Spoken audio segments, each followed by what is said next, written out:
Shalom to come. Shalom to come. Y'all can hear me good, Con? Con. Y'all can hear me good? A little bit. That speaker working good? Yeah.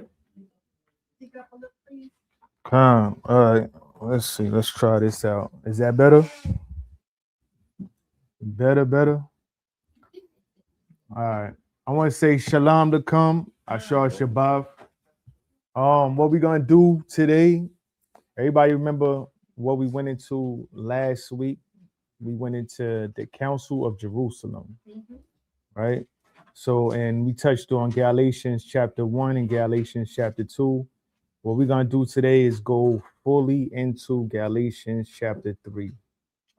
Get a full understanding of that, because Galatians 3 is one of those Christian strongholds, one of the places that they like to go to for two reasons. They go there to say that the law is done away with and that the law is a curse, which don't make no sense at all, and that the heathen can be saved. The heathen is grafted into Israel. This is what they try to use Galatians 3 for. So we're going to go in here and get the full context of what's actually going on in Galatians 3. Everybody know what context mean? What would y'all say the context mean? What does context mean? Context is when you can develop something together, whereas you get a better understanding. All right. I can't say it, right? What would y'all say? Context, same thing? Context is what's in the information you're getting ready to present. It's actually the information you're getting ready to present. Right. I'm gonna pull up the exact, like the full definition of context, right? Context refers to the circumstances, background, or setting surrounding an event, statement, or idea that helps explain its meaning, right? It includes both the immediate text surrounding a word, which is the verbal context, and the broader situation or environment in which something occurs, situational context, right? So verbal context being the words, phrases, or sentences that come before and after specific passages determining its true meaning. And the situational context, circumstances, the time, location, culture, and conditions surrounding an event or behavior. So we're going to get the verbal context by reading this, the whole thing, and we're going to get the situational context by going into history and seeing what was going on at that time and around that time. Con? Everybody ready? Call hallelujah. All right. So we're gonna start off. Actually, if you could pull up for me Galatians. We're gonna read that. Actually, no, let's get to Josephus first. Let's get to Josephus first. We're gonna get the Antiochus. Yeah, I lift that big heavy joint. Antiochus the Great. Everybody know who Antiochus the Great was, right? Cut.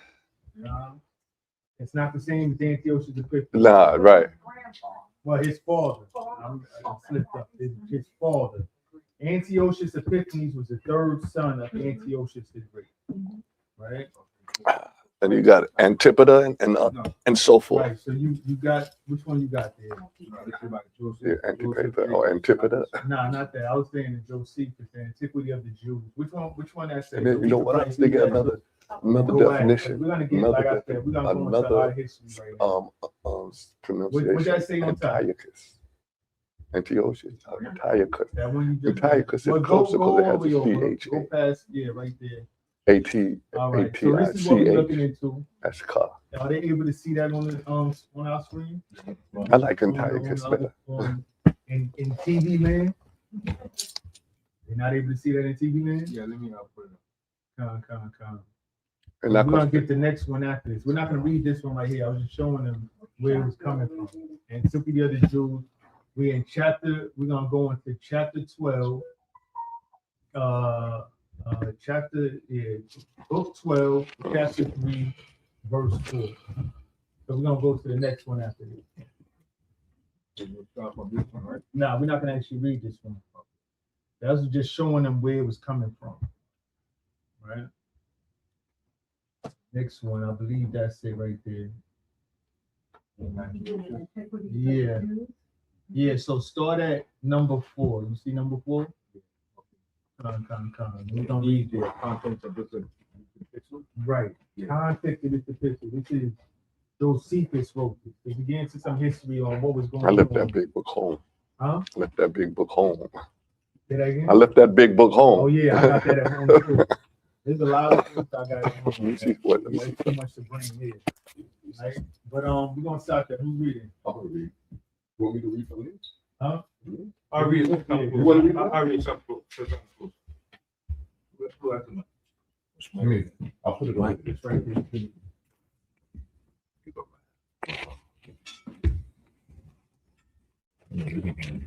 All right, this is coming from the Josephus, chapter 4. And these were the contents of this epistle.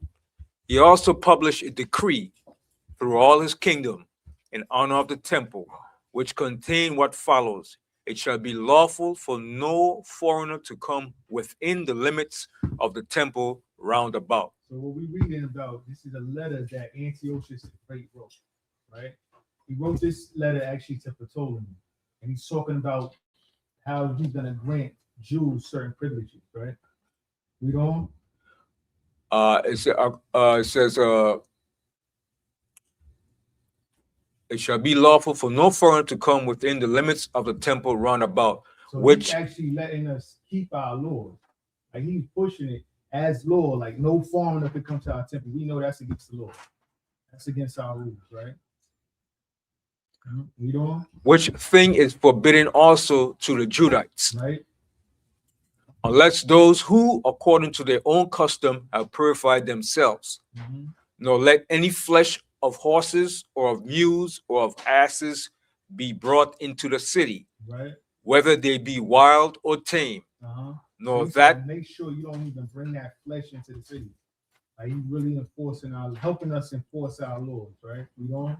nor that of leopards or foxes or hares, and in general that of any animal which is forbidden for the Judeans to eat. Right? Nor let their skins be brought into it, nor let any such animal be bred up in the city. Let them only be permitted to use the sacrifices derived from their forefathers, Right? with which they have been obliged to make acceptable atonements to the Most High. Uh-huh. And he that transgresseth any of these orders, let him pay to the priest 3,000 drachmae So think of about silver. this. Think about this, right? How much will we love this man? He helping us keep our laws, pushing our laws when he came into power, right? Read on. Moreover, this Antiochus bear testimony to our piety and fidelity in an epistle of his, written when he was informed of a sedition in Phrygia and Lydia, Phrygia and Lydia, Colossae and Phrygia, right? Lydia is in Galatia, right? Read. at which time he was in the superior provinces, wherein he commanded Zeuxis, the general of his forces, and his most intimate friend, to send some of our nation out of Babylon into Phrygia. Our nation being Israel. This is Josephus speaking, right? That Antiochus sent of our nation to these places. These are the same places that Paul was visiting. Keep this in mind. This is hundreds of years before Paul. Over 100 years before Paul. Read on. The epistle was this: King Antiochus to Zeuxis, his father, sendeth greeting. If thou beest in health, it is well. I also am in health, having been informed that a sedition is arisen in Lydia and Phrygia. I thought that matter required great care, and upon advising with my friends what was fit to be done, it have been thought proper to remove 2,000 families of the Judeans with their effects out of Mesopotamia and Babylon unto the castles and places that lie most convenient. So he took 2,000 whole families to these places. Think about that. 2,000, not 2,000 men, 2,000 families. Don't know how many children was in there. And think about all these children growing up around these Greek type people. Right. You know what I'm saying? When we look at us over here, Hellenism we know started during the time of Alexander the Great, right? From Alexander the Great to Paul was over 400 years. You think about when we first came over here in slavery to how we are now, right?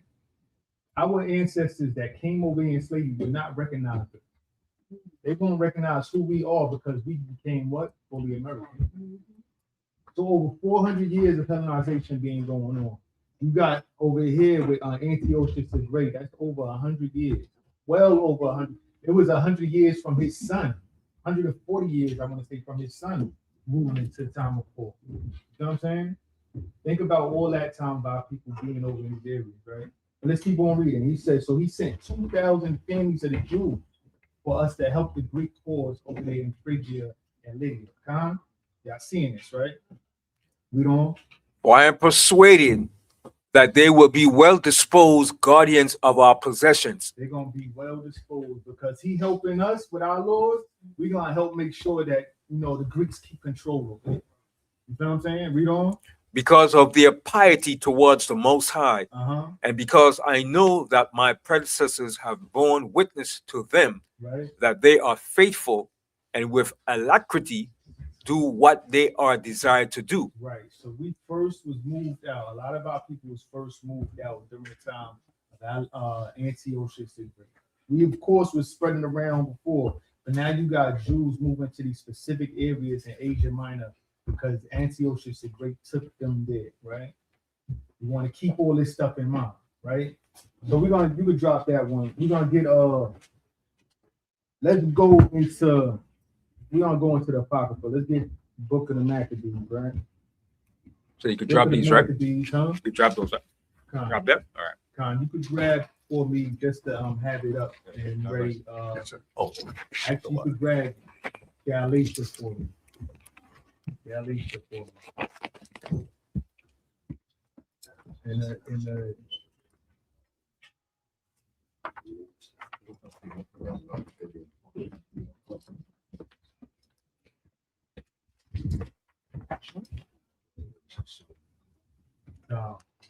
so you can pull that up from Galatians in the Jewish Encyclopedia. And somebody grab me. We're gonna get First Maccabees, and we're gonna start at Galatians.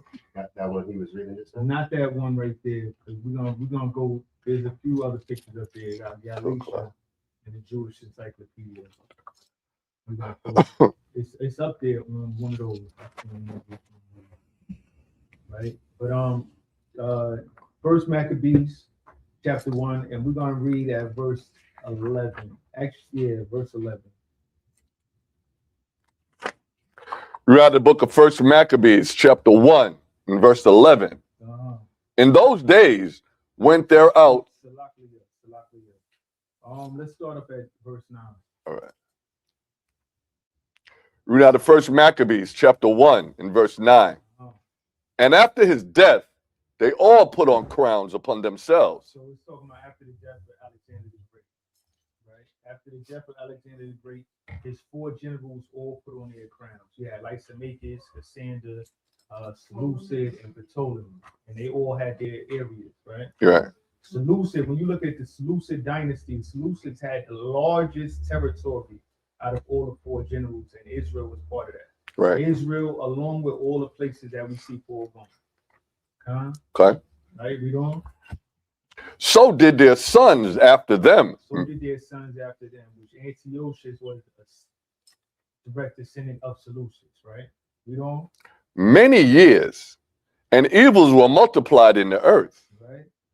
And there came out of them a wicked root, Antiochus, surnamed Epiphanes. And he was the son of Alexander, Antiochus the Great.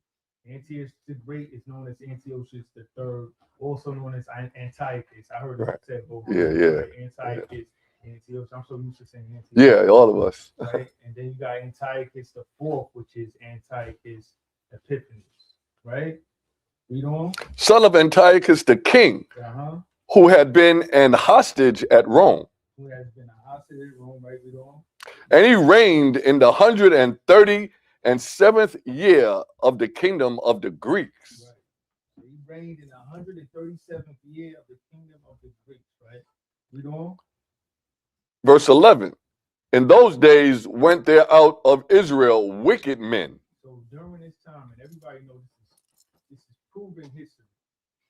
And those days, there was Israelites, wicked Israelites that was living in the land of Israel, right? And what was they doing? Who persuaded many, saying, let us go and make a covenant with the heathen that are round about us. For since we departed from them, we have had much sorrow. They wanted to make covenant. Sell out. They wanted to join with these people, right? Read on. Verse 12. So this device pleased them well. Then certain of the people were so forward herein that they went to the king, who gave them license to do after the ordinances of the heathen. Whereupon they built a place of exercise at Jerusalem, according to the customs of the heathens. Now, the places of exercise, these places, not only was they getting them ready for become soldiers, but they was teaching them Greek philosophy. The water. They was exercising, they were doing all the wickedness and abominations that the Greeks was doing in these places. And this is what they brought to the land of Israel. They wanted to follow after them. They wanted to be like them. You know what I'm saying? But you were the same way you see everybody following after America and how America do. Greece was ruling everything at the time. Right. That was the best of the best. That was that golden place that everybody wanted to be at. So they wanted to act like the Greeks, wanted to be like the Greeks. Right? Could I say something real quick? And when he said they built places of exercises, that's modern day gymnasiums, which means naked spa. Right. Naked spa.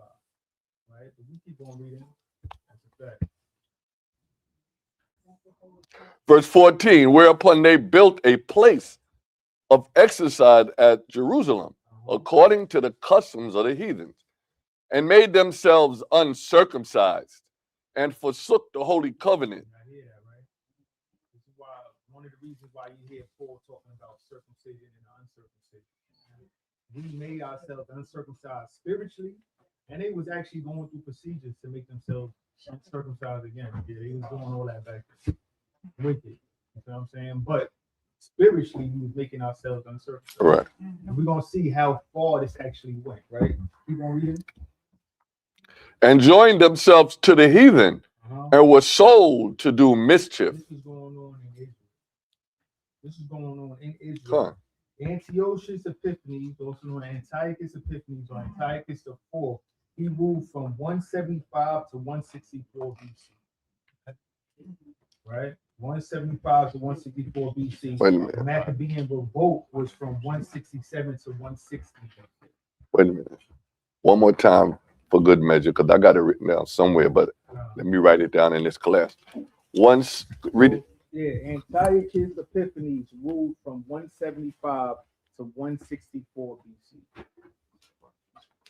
He had that rule all the way to 164. The Maccabean revolt started in 167 BC and lasted till 160 BC. The first one was Epiphanies again. Epiphanies, yeah. While how long he reigned? He was from 175 BC to 164. And then the next one. The Maccabean revolt or the Hasmonean dynasty started in the revolt was at 167 BC to 160 BC. Right? 7-year revolt. Yeah. Cut. Right. So let's jump down. We're gonna go to First Maccabees chapter 1, and let's jump down to verse 41. Read out the book of First Maccabees, chapter 1, verse 41.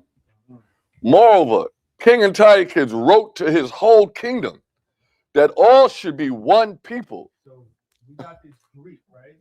This Greek reign to his whole kingdom. Everybody's over. That everybody should be one kingdom, right? We on? And everyone should leave his laws. So all the heathens agreed according to the commandments of the king. Yea, many also of the Israelites consented to his religion. Many of the Israelites consented to his religion. Right? Many of the Israelites that was living there. Again, this is way before Paul. Paul wrote the book of Galatians, they say between the year 50 and 60 AD. Well over 100 years before. Con. You know what I'm saying? Y'all getting this, right? Y'all seeing this time period, right? So he said, many of the Israelites also consented to the religion and what? Yea, many also consented to the religion and sacrificed unto idols and profaned the Shabbat. Right? We don't?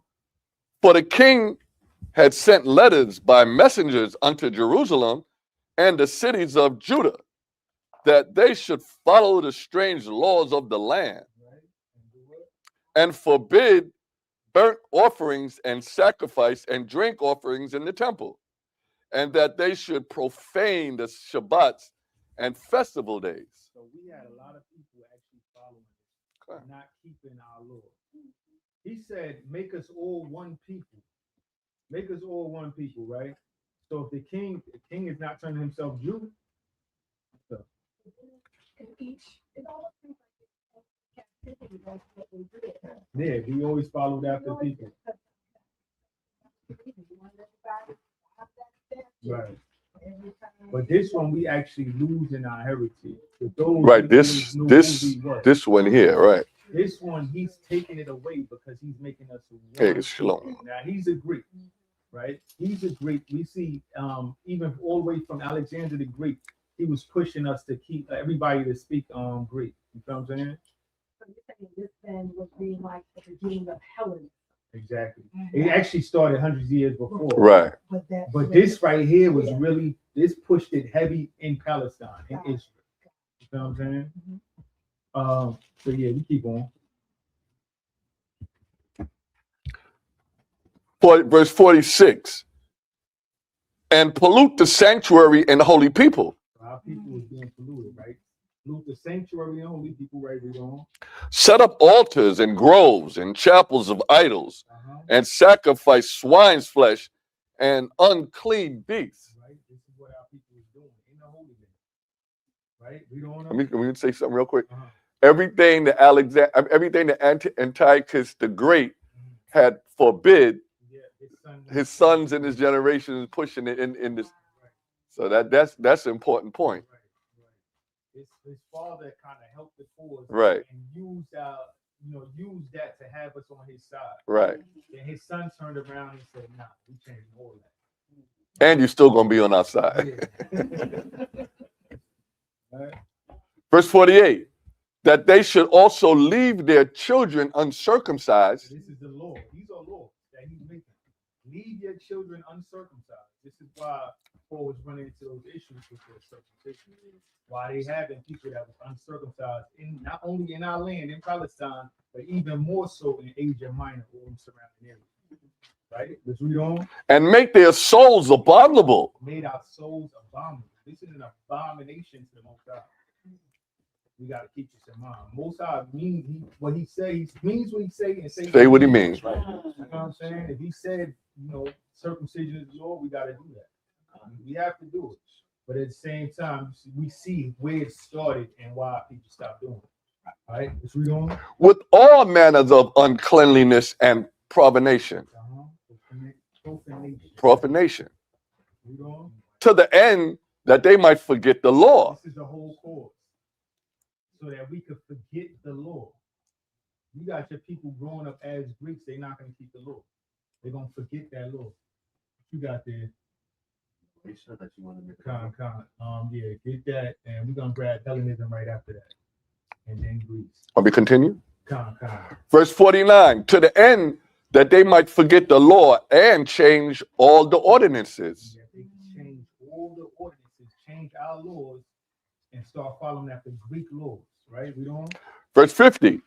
And whosoever would not do according to the commandments of the king, he said he should die. These are the laws. So if you get caught sacrificing for the Sabbath, you're gonna die. Okay. You get caught circumcising your child, you're gonna die. You know what I'm saying? Okay. How many people, how many Israelites you really think stood their ground? Abandonment? Not much. Most people's gonna give in. When they make that law, if they made that law here right now to this day, y'all can't go link up on the Sabbath day. How many Israelites y'all think gonna be coming in here? I mean, none.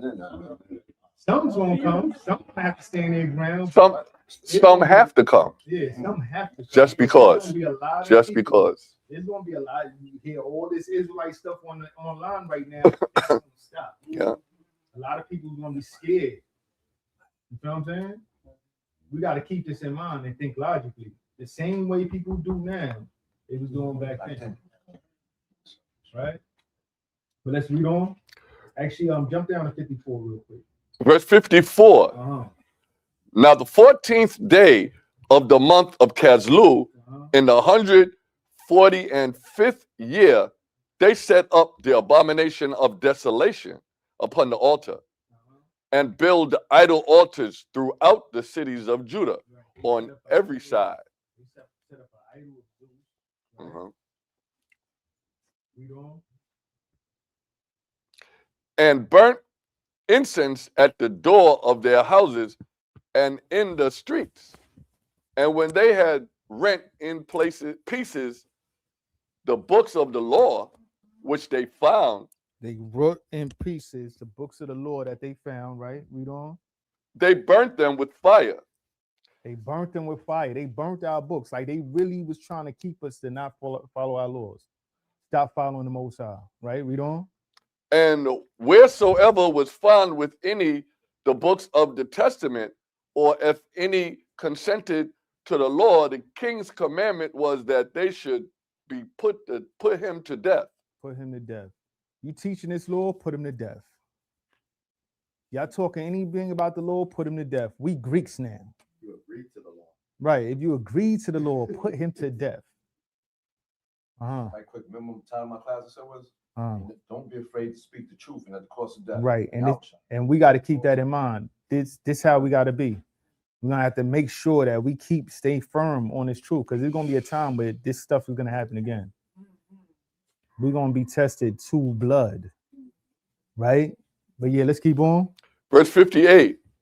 Thus did they by their authority unto the Israelites every month, to as many as were found in the cities. Right?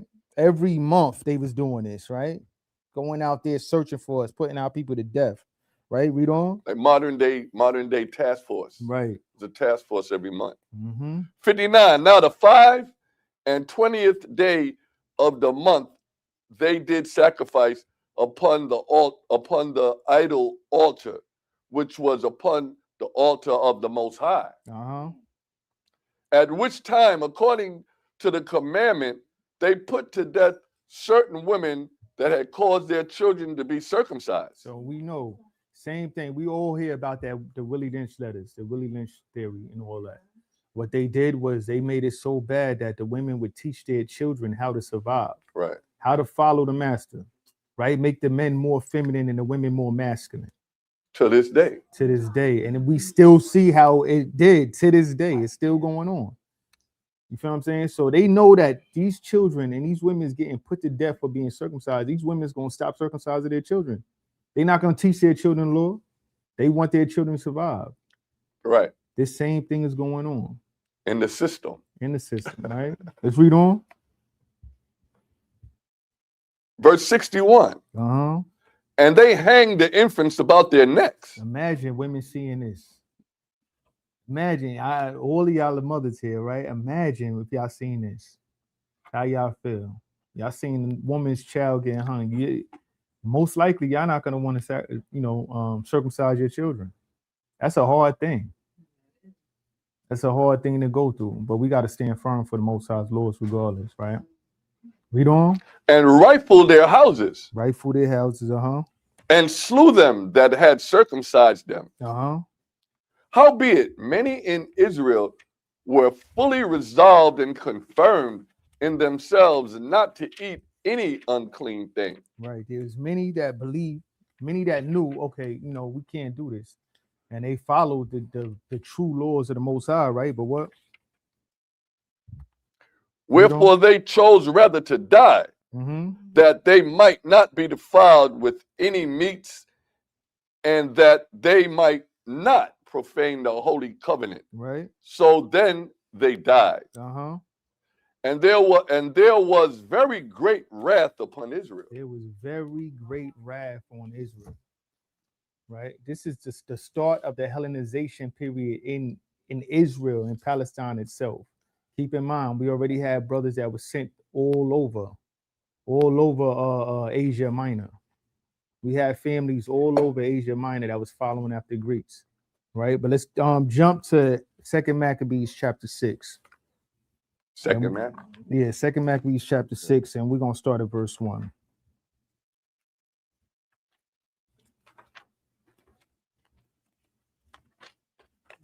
All right.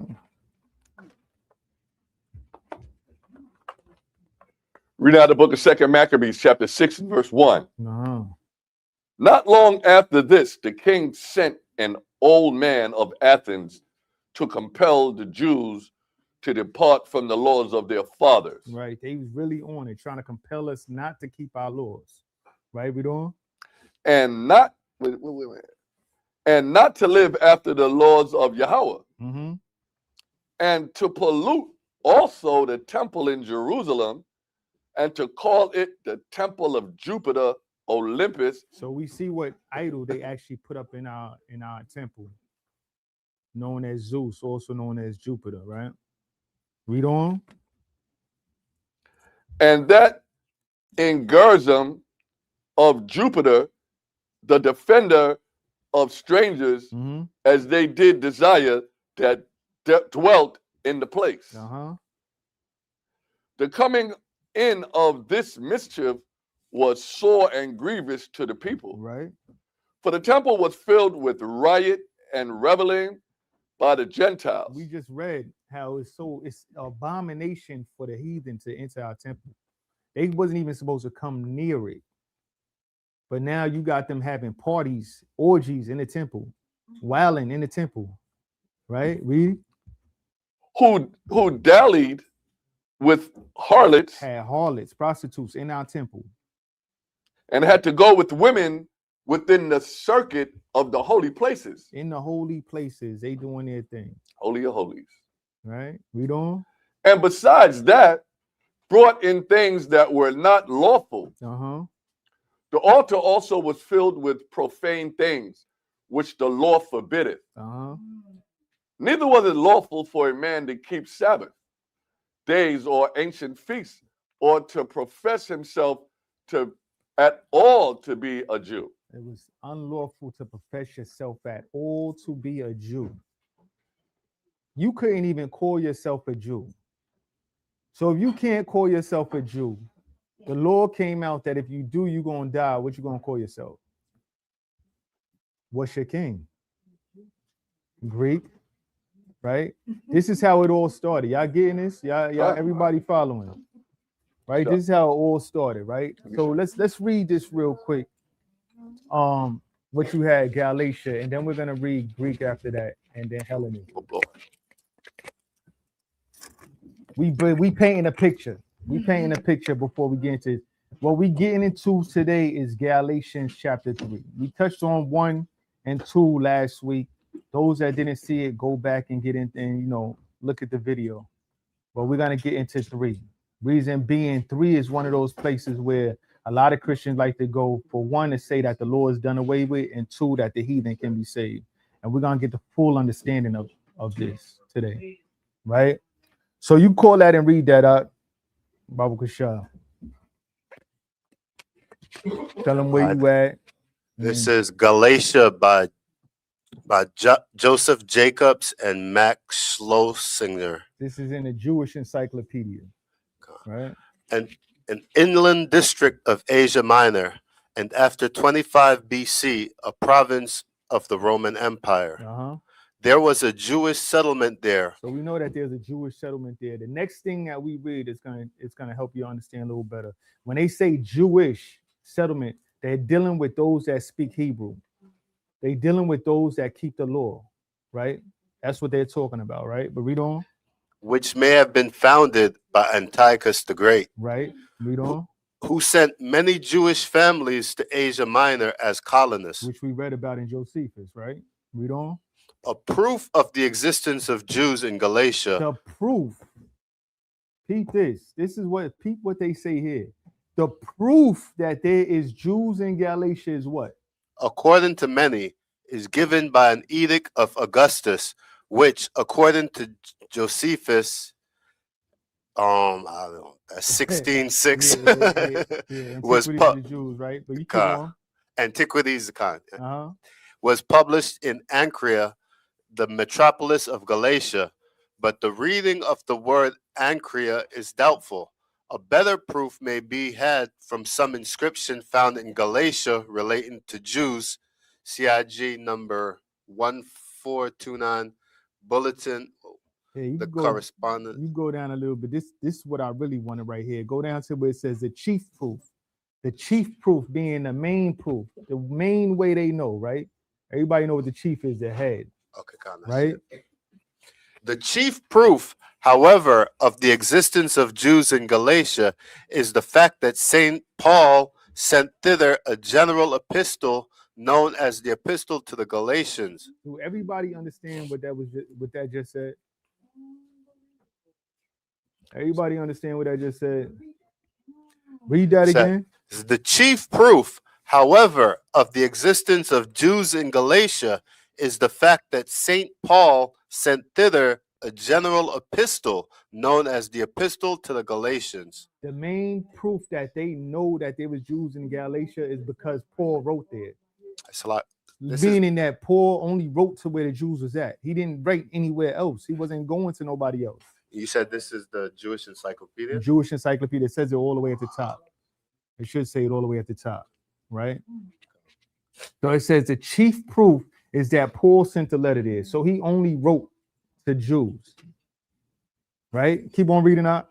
There is a strong disagreement among scholars as regards the parts of Galatia where these correspondents of St. Paul lived. Uh-huh. The older opinion was that they were to be found in the northern cities of Galatia, but recent scholars, especially Professor Ramsey, hold that they lived in cities of South or New Galatia, which are actually mentioned in the Acts of the Apostles. So all those places that we read about Paul going into in Acts 13, Acts 14, Acts 15, those is where the Jews was at.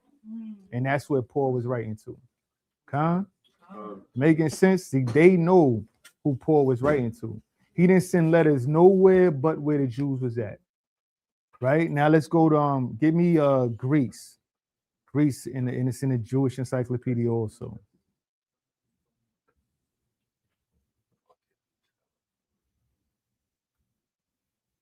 Hellenism? We're gonna read Hellenism too, but give me Greece first. And you can start from the top. This is the Jewish Encyclopedia Greece entry by Gothard Deutsch M. Kami. A country of southeastern Europe. The number of its Jews is not more than 9,000, distributed as follows. Corfu, 3,500. Zante, 175. Chalcis on the island of Euboea or Negropont. Right? Yeah, 200. right? God, that's crazy. Read on. Valo, 1,100. Larissa, 2,500. Trikala, 1,000. Artha, 300. Athens, 300. Besides these Jews of Greece proper, right? Read. Who form the subject of this article, what you're going to see is that whenever they say Jews, they're dealing with those that kept the law. They're dealing with those that spoke Hebrew, right? That's who they're talking about. He said, besides these Jews of Greece proper, right? Read. Besides these Jews of Greece proper, who form the subject of this article, there is also a Jewish population of about 4,000 in Janina and Prevasa in Epirus. These people are really Greeks. They had knew about a 4,000 people, 4,000 Jews that was Greeks. They're really Greeks. What does that mean? They wasn't keeping the law. They was Hellenized, fully Hellenized. The same way people come over here, they take that test and automatically they Chinese and all that. Automatically now they American. I'm an American citizen. That's the same way. But these people right here, right? Go back and read that again. It says, these people are really Greeks. These people are really Greeks. They know of 4,000. For You they know we don't give in the census. We don't give that. They know of a few. They don't know about all. You feel what I'm saying? But yeah, so these people are really Greeks, read. For they have lived in the country since a very remote period and speak only the Greek language. And speak only the Greek language. Right? Read. The term Greek Jews might also be made to include the Jews of the island of Crete and those of Chios of Smyrna. Right. So that's good on that. So basically, whenever you see Jew, it's dealing with those that kept the law and those that spoke Hebrew. Those that only spoke Greek and didn't keep the law was not called Jews. They was actually called Greek. And we see this all through the scriptures.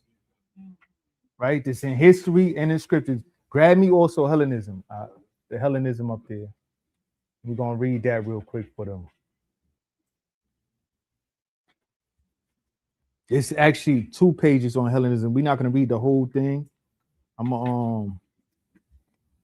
But yeah, grab that. We're going to start from the top real quick. Hellenism, to speak Greek or to make Greek, by Carl Siegfried and Richard Gothiel. Right. Word used to express the assimilation, especially by the Jews, of Greek speech, manners, and culture from the 4th century BC through the first centuries of the Common Era. Right. We had a lot of our people becoming Greeks, being Hellenized, right? Read on. Post-exilic Judaism was largely recruited from those returned exiles who regarded it as their chief task to preserve their religion uncontaminated, right? A task that required the strict separation of the congregation, both from all foreign peoples and from the Jewish inhabitants of Palestine who did not strictly observe the law. Right. We had people that was in Palestine that did not strictly observe the law. And when we look into history, this is why things like this, when we was coming out of captivity, you had those that try to keep the law and the other ones that wanted to follow after the heathen. This is the reason why you had a lot of people that of the circumcision had a very strong distaste for those of the uncircumcision. It's making sense so far? Let's read on. This separation was especially difficult to maintain when the victorious campaign of Alexander the Great had linked the East to the West. Right, read on. The victory was not simply a political one. Its spiritual influence was much greater. The Greek language became a common language for Nearer Asia. Right. And when we see what it said earlier, Hellenism was started off with the language, right? Language and culture. Now this Nearer Asia, all this Asia Minor, everywhere Paul went to became Greek, right? Let's read on. I'll start back from that sentence. It says the Greek language became a common language for Nearer Asia. And with the language went Greek culture, Greek art, and Greek thought. And Greek thought, a whole different thought, which we was talking about last week, right? You had Stoicism and Epicureanism that was pushed, we see going all through Palestine, all through the areas that Paul was going, right? Let's read on. The influence thus exerted did not entirely drive out the local languages or the local civilization. Right. The Hellenic spirit was instead profoundly modified by contact with the Orient, and out of the mingling of the two, there arose a pseudo-Greek culture, which was often different in spirit from the true culture of Hellas. Right. So yeah, jump down. We're gonna get. It's actually the next page. It's the next page. We're not going to read the rest of that. We're going to go to where it says a glance at the classes of Greek. I see it. You see it? Con. It says a glance at the classes of Greek words which found their way into the Hebrew and the Jewish Aramaic of the period, as compiled by I. Lau and S. Krauss Lownwater, shows this with great clearness. The Hellenists were not confined to the aristocratic class. Actually, I should have had you start up. My fault. Start at where it says a range of Hellenic influence. The range of Hellenic influence. Except in Egypt, Hellenic influence was nowhere stronger than on the eastern shore of the Mediterranean. Nowhere stronger. Keep that in mind. Nowhere stronger than the eastern shore of the Mediterranean. What's on the eastern shore of the Mediterranean? Everybody know that map? Actually, you know what? I got a map up here real quick. You can pull that map up for me. The eastern shores, you see Ephesus over there. Y'all see Galatia, Lycia, Cilicia, Syria, Israel. Everywhere he was at. Hellenism was. And the map shows Paul's journeys. Paul, that's showing his journey right there on the eastern shore. It says the red is his first journey, the blue is his second, and the pink is his third. Got Thrace up there going all the way up to Greece, right? Hellenism was strongest in these places. That's why he's talking about Jews and Greeks, which we're gonna get into, right? But go back to that. I know it's getting late. We're gonna speed it up a little bit. I know y'all hate when y'all hear that. I see your face. But we're gonna get it. We're gonna get all the information in. We're gonna get the information in. Y'all got all day. Right? We gotta hit the streets. Yeah. But yeah, keep on reading that. You was right there.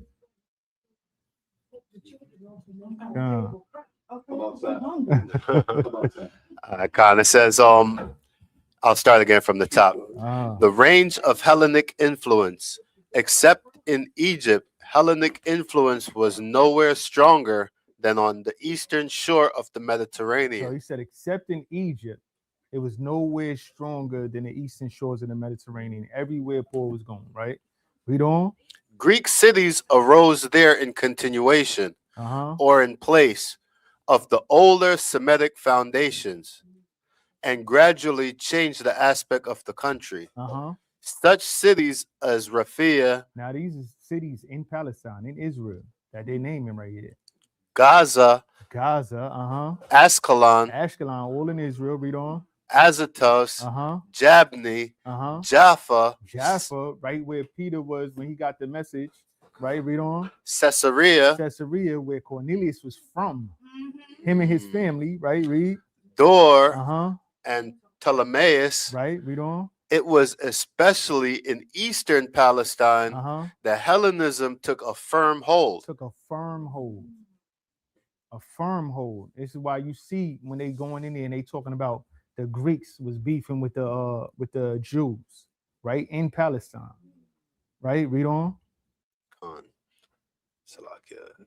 And the cities of the Decapolis, which seems also to have included Damascus, were the centers of Greek influence. Right? We're gonna jump down to we're gonna do that next paragraph, but we're gonna start at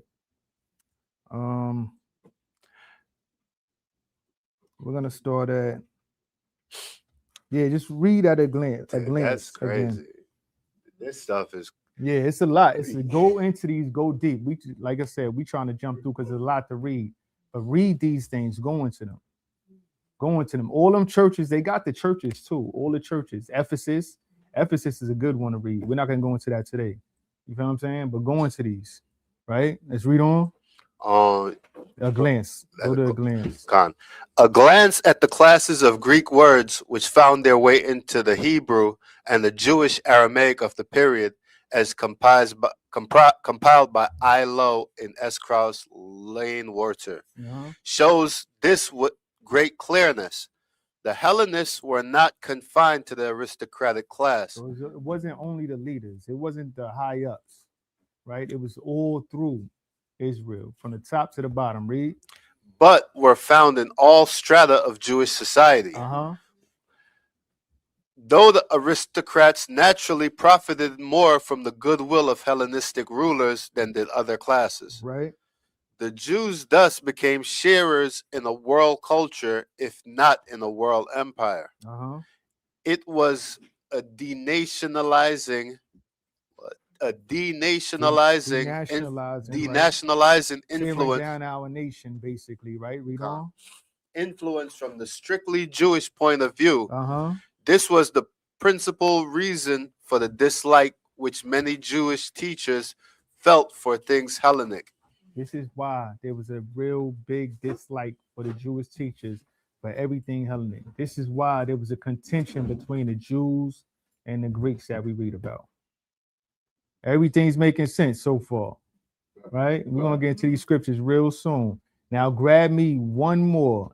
We painting a picture before we even get into scriptures, right? Let's grab me right there, Paul and the Apostle of the Heart Set Free, just so that they could see that. See, that's the book that comes out of, right? Now grab there's the page 44 on there. It should say, is it? Nah, not that one. Next, might be next to it. No, it's before.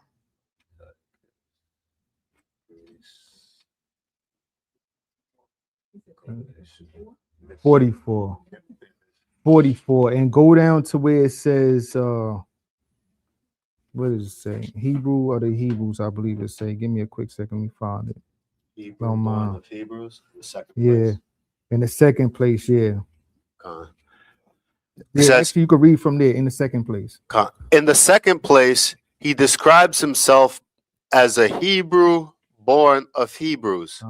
In Paul's writings, as certainly in Luke's, Hebrew is probably a more specialized term than Israelite or Jew. Right. On another occasion, in a reference to visitors to Corinth who tried to undermine his position in the eyes of his converts there, he says, "Are they Hebrews? So am I." And the context suggests that Hebrews has a more restricted sense than Israelites or descendants of Abraham. Right. So we see and they understand that there was a lot of Israelites that was coming there and trying to undermine what Paul was doing. Him teaching of Yahweh Shah for one, and trying to bring everybody back unto the salvation from the law itself. Right. This is what we were seeing in the scriptures, which we're going to get into, right? But keep on reading out. In Acts chapter 6, verse 1, Hebrews is used in contradistinction to Hellenists. Hebrews is used in contradiction to the Hellenists, right? Hellenists would be translated to Greek, right? Read on. Sometimes Gentile, right? But read on. Although both Hebrews and Hellenists were Jews. Both what? Both Hebrews and Hellenists were Jews. Although both of them was Jews, right? But what? In this instance, Jewish disciples of Hamashiach, members of the primitive Jerusalem church. The distinction was probably linguistic and cultural. They didn't speak Hebrew, they spoke Greek, right? Oh. And cultural. You had that growing up in the Greek way of life. And that's why they was called Greeks, even though they was natural born Jews. Making sense. Picture fully painted. All right. So now, before we even get into Paul's letters, I like to read a couple of things. Let's get Second Peter chapter 3.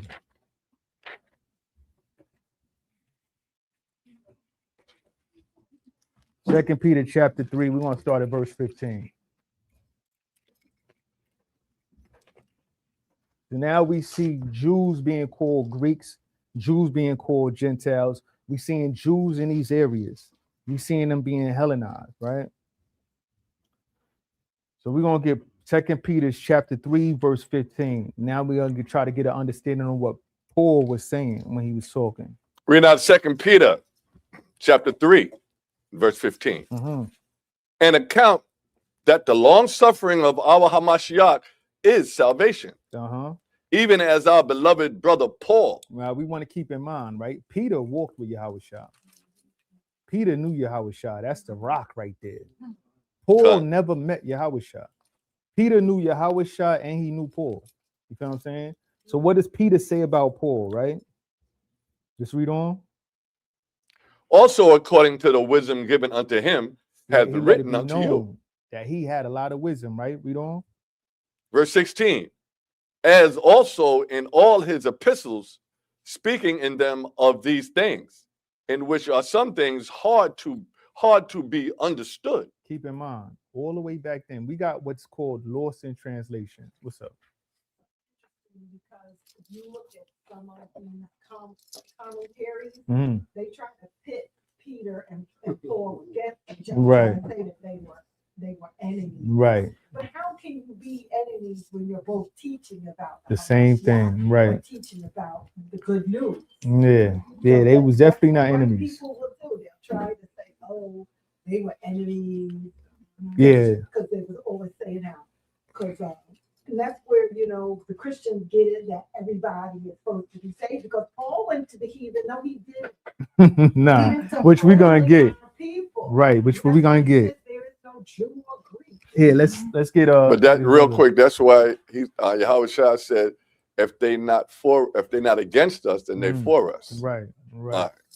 Yeah, ready? definitely gotta keep that in mind. But yeah, Verse 17, ye therefore, beloved, actually read 16 again. verse 16, as also in all his epistles, Uh-huh. speaking in them of these things, in which are some things hard to be understood. So keep in mind, all the way back then, again, we have something called lost in translation, right? All the way back then, and Paul spoke perfect Greek. He spoke perfect Hebrew. People had a hard time understanding him then.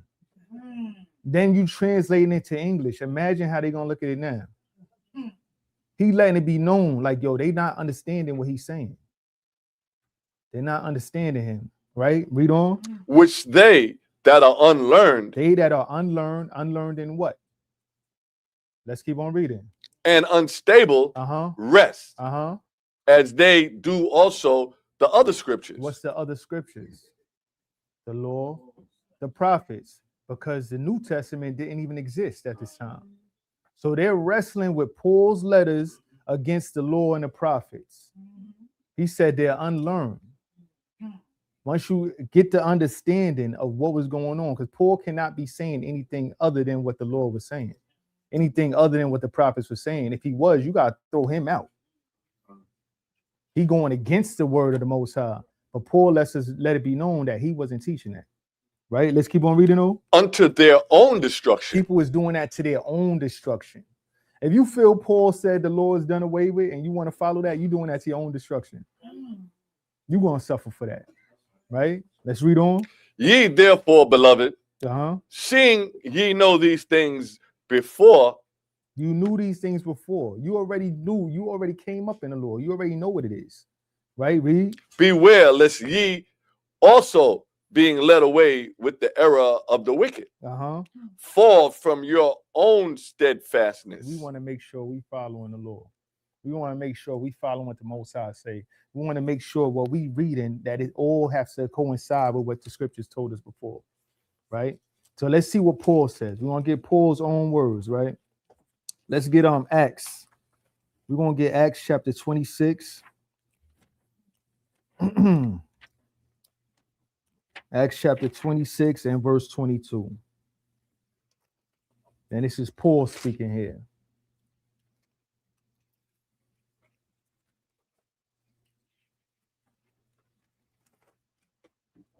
Read out the book of Acts, chapter 26, verse 22. Uh-huh. Having therefore obtained help of the Most High, I continue unto this day, witnessing both to small and great, saying none other things than those which the prophets and Moses did say should come. He said, I ain't say nothing different than what the prophets and Moses did say should come. So if there's anywhere where it's going to say the laws is done away with, you got to find that in the law and the prophets. If not, Either Paul is lying or your understanding of what he said is off. And if he's lying, you gotta throw him out all the way anyways. You feel what I'm saying? Right? Let's grab Acts chapter 24.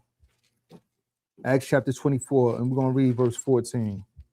Actually, we're gonna start at verse 10 down to 14. Read the book of Acts, chapter 24 and verse 10. Then Paul, after that the governor had beckoned unto him to speak, answered, For as much as I know that thou hast been of many years a judge unto this nation, I do the more cheerfully answer for myself, because that thou mayest understand that there are yet but 12 days since I went up to Jerusalem for to worship, Right. and they neither found me in the temple disputing with any man, neither raising up the people, neither in the synagogues, nor in the city. Neither can they prove the things whereof they now accuse me. And what was Paul being accused of? Heresy. Everybody know? Heresy. What specific? Saying the sacrifice is done away with, saying the laws is done away with, saying not to circumcise their children. Right? All these things was what he was on trial for. He's saying they can't prove that. What does that sound like? If I'm saying, yo, they can't prove that, I'm saying I ain't do it. Right. Right? Let's read on. Verse 14. But this I confess unto thee, that after the way which they called heresy, so worship I the power of my fathers, believing all things which are written in the law and in the prophets. He said he believes everything. He's not teaching against none of that. You feel what I'm saying? So understanding this and understanding what Paul, again, y'all got to keep this in mind. Is he lying to save his life? Because if he is, don't even read his books. Leave those. Throw that away. It's either he's lying or people have a misunderstanding of what he's saying. You feel what I'm saying? So now we're going to get into Galatians and get a full understanding of that. So we're going to go to Galatians chapter 3. Galatians chapter 3. We touched on 1 and 2. Again, we touched on 1 and 2 last week. For those that missed it, y'all could go online and check it out. You know what I mean? But basically what's going on is this is a response to what happened in Jerusalem at the Council of Jerusalem. You read about the Council of Jerusalem in Acts 15, right?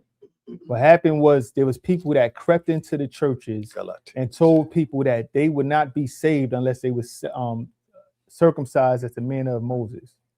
Manner of Moses being what? The 8th day. So if you wasn't circumcised the 8th day, you're not going to be saved. This is what they're hearing. So if that's the case, why am I doing this? You feel what I'm saying? Why would I be here serving your God if I can't be saved? You feel what I'm saying? And then the other doctrine, okay, they got to get circumcised basically right away. Get circumcised right now. Command them to do everything and they was teaching them also basically that Christ didn't profit nothing. You feel what I'm saying? So let's get in here and see what this means, right? So we're going to call it and read it. Okay, what you need? Galatians chapter 3. We're going to start at the top. Reading out of the book of Galatians, chapter 3 and verse 1. O foolish Galatians, who has bewitched you that ye should not obey the truth, before whose eyes Hamashiach Yahushua has been evidently set forth, circumcised crucified among you. Right, crucified among you. Let me read that again. O foolish Galatians, who hath bewitched you, that ye should not obey the truth, before whose eyes Hamashiach Yahushua has been evidently set forth, circumcised among you. Crucified. I said it again. Let's do that one more time. Oh, foolish Galatians, who had bewitched you, that ye should not obey the truth, before whose eyes Hamashiach Yahushua has been evidently set forth, crucified among you. Right, crucified among you, Khan, right? So he asking them, who has bewitched you? Because we see that this doctrine had crept up in the church and it messed a lot of people up. Messed a lot of people up. And there was a lot of people that was actually starting to get circumcised, putting all their faith in the law and not in Christ at all. You feel what I'm saying? This is what was going on in the churches, right? So he said, who have bewitched you? Like, yo, we really was here. Paul was there for 14 years teaching the word. 14 years teaching the word. But here they seeing miracles and everything. And all of a sudden now y'all gonna put all your faith in the circumcision and not in your Yahushua. You feel what I'm saying? This is what he was dealing with there, right? Let's keep on. Verse 2. This only would I learn of you. Receive ye the Spirit by the works of the law, or by hearing of faith? Have you received the Spirit by the works of the law or hearing the faith? This is a question to y'all. How did we come into this truth? By keeping the law, or we heard it? We heard it and then we came into the law, right? This is what he's pushing, right? Let's read on. Verse 3. Are you so foolish? Having begun in the Spirit, are ye now made perfect by the flesh? Yeah, how you going to start in the Spirit and now you're perfect by the flesh? Now you want to be like the Jews that's in Palestine that don't even believe in Yahushua, right? Y'all perfect by the flesh. Now, how you getting circumcised as a grown man and thinking you perfect in the flesh? You know what I'm saying? Let's get real quick. Romans chapter 3, verse 20. Romans chapter 3, verse 20.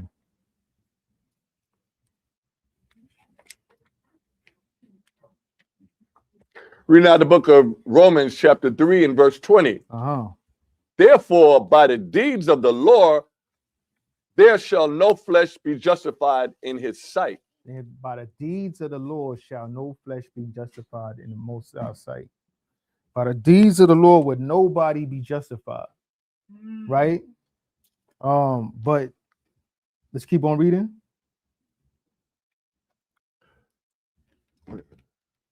For by the law is the knowledge of sin. For the law is the knowledge of sin. So we understand what sin is by the law, right? Right. But don't take this the wrong way, right? Jump down to verse 31. Verse 31. Do we then make void the law through faith? Do we then make void the law through faith? Do we stop keeping the law through faith? Most High forbid. God forbid. Yea, we establish the law. We establish the law. Are you able to pull up the blue letter on here? Pull that up. Pull up what establish means. Romans chapter 3, verse 31. Let's see what Paul is actually saying right here. Right? We got to understand that we have to have the faith in Yahushua. This was a gift to us by the Most High. There's nothing that we actually did to deserve this gift. Right. We want to keep that in mind. And this is the message that Paul is teaching. We did nothing to deserve this gift. That's right. What's up?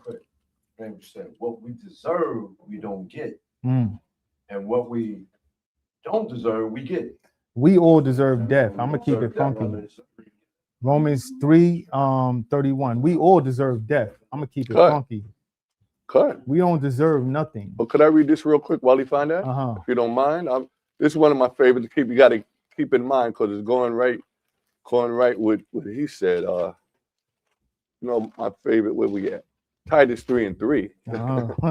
Titus 3 and 3 says, for we ourselves also were sometimes foolish, disobedient, deceived, serving diverse lusts and pleasures, living in malice and envy, hateful and hating one another. But after that, the kindness of the Most High, the kindness and love of the Most High, our Savior, towards man appeared, not by works of righteousness, which we have done, but according to his mercy, he saved us by the washing of regeneration and renewing of the Holy Spirit. That's it. Yahushua saved us. Most High sent Yahushua to die for us, to cleanse us of all our wickedness. That's right. Right? Nothing that we did to deserve that at all. That was a gift freely given. But we can't spit in his face at the same time. he tells us to do something, we got to do it. What did he mean when he said establish the law? Let's read that. That word is histemi, right? Histemi. What does it mean?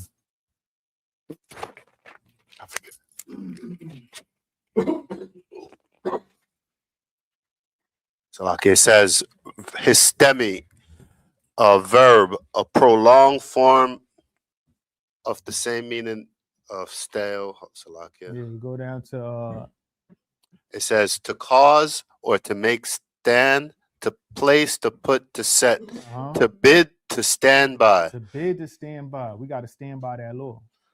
And Right. the example it Make it uses stand. in the presence of others. Uh-huh. So you have to stand by the law in the You presence. got to stand on it. right, To read. place, to make firm, to fix, To make firm, to establish. fix. It's not going nowhere. Right, read. To cause a person or thing to keep his or its place. To stand, to be intact, to be kept intact. To escape in safety, to establish a thing, cause to stand, to set or place in a balance. To uphold and sustain Con. authority. To Y'all see uphold, this? There's not one part of that word that means get rid of the law. There's not one part of that word that says we don't keep the law. Can you just go back up and read that first one? The first one says to cause or make to stand, to place, put A. It says in the presence of others, in the midst, before judges, before members of the Sanhedrin. All the way on it. We stand on this word. We stand on this law. So Paul is the same one who wrote Galatians, same one that wrote Romans. So is he confused? Has he got two different messages? You know what I'm saying? What kind of person is these people following? Right? Nah, it's all the same message. It's all the same message, right? So let's get so yeah, read that again, Baba Kashah, Romans chapter 3, verse 31. Read out the book of Romans chapter 3 and verse 31. Do we then make void the law through faith? Most High forbid. Yea, we establish the law. We understand that we are not saved by the law, but we have to keep that law. That's right.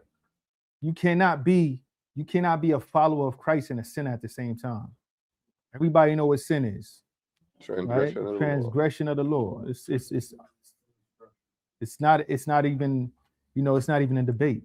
Let's get Galatians chapter 2, right? The chapter right before we was at, right? Galatians chapter 2, and we're gonna read verse 16. Verse 16? Okay. Read out the book of Galatians chapter 2 and verse 16. Knowing that a man is not justified by the works of the law. Not justified by the works of the law, right? But what? But by the faith of Hamashiach Yahushua. We're justified by the faith of Yahushua. Reason being, right? When you look at the law, the works of the law, we have sacrifice in the works of the law, right? Sacrifice don't cover everything. What's the sacrifice for idolatry? Death. Yeah, death. That's right. Your blood is that sacrifice. That's right. Your death is that sacrifice. Adultery. Death. Breaking the Sabbath, which people got to keep this in mind because a lot of people be breaking the Sabbath, playing around with the Sabbath. We got to take the Sabbath very seriously. According to the law, you get death. You feel what I'm saying? You get death for these things. He talking to Galatia. He talking to people in Galatia. How many people you think was idolaters? Following the ways of the Greeks. So they need Yahushua. They can't be made perfect off the flesh. You can't. The law is not going to save you. You need Yahushua. And if you don't have that faith in Yahushua, you don't have that sacrifice to bring you back to the Most High. That's what he's getting at, right? He said what? Let's read that again. Knowing that a man is not justified by the works of the law, but by the faith of Hamashiach Yahushua. Right. Even we have believed in Hamashiach Yahushua that we might be justified by the faith of Hamashiach. Right. And not by the works of the law. So we're justified by the faith of Yahushua, not the works of the law, but what? For by the works of the law shall no flesh be justified. Right. But if while we seek to be justified by Hamashiach, Uh-huh. we ourselves are also found sinners. But if while we seek to be justified, we are found sinners. We are not keeping the law. What happens? Is therefore Hamashiach the minister of sin? We're making Yahweh Shah like he's teaching sin. Most High forbid. Not at all. We can't be found sinners and trying to be justified by Yahweh Shah. We can't do it. Faith and works go hand in hand. That's right. Even though he says no man can be justified by the law, y'all got to keep in mind. Let's get Romans real quick. Romans, I want Romans chapter 2 verse 13. Again, Paul wrote both of these. Right? Romans 2:13. What do you say? Read out the book of Romans, chapter 2 and verse 13. For not the hearers of the law are just before the Most High, but the doers of the law shall be justified. If you trying to be justified by Yahweh Shah and you continue to break the law, you will not be justified.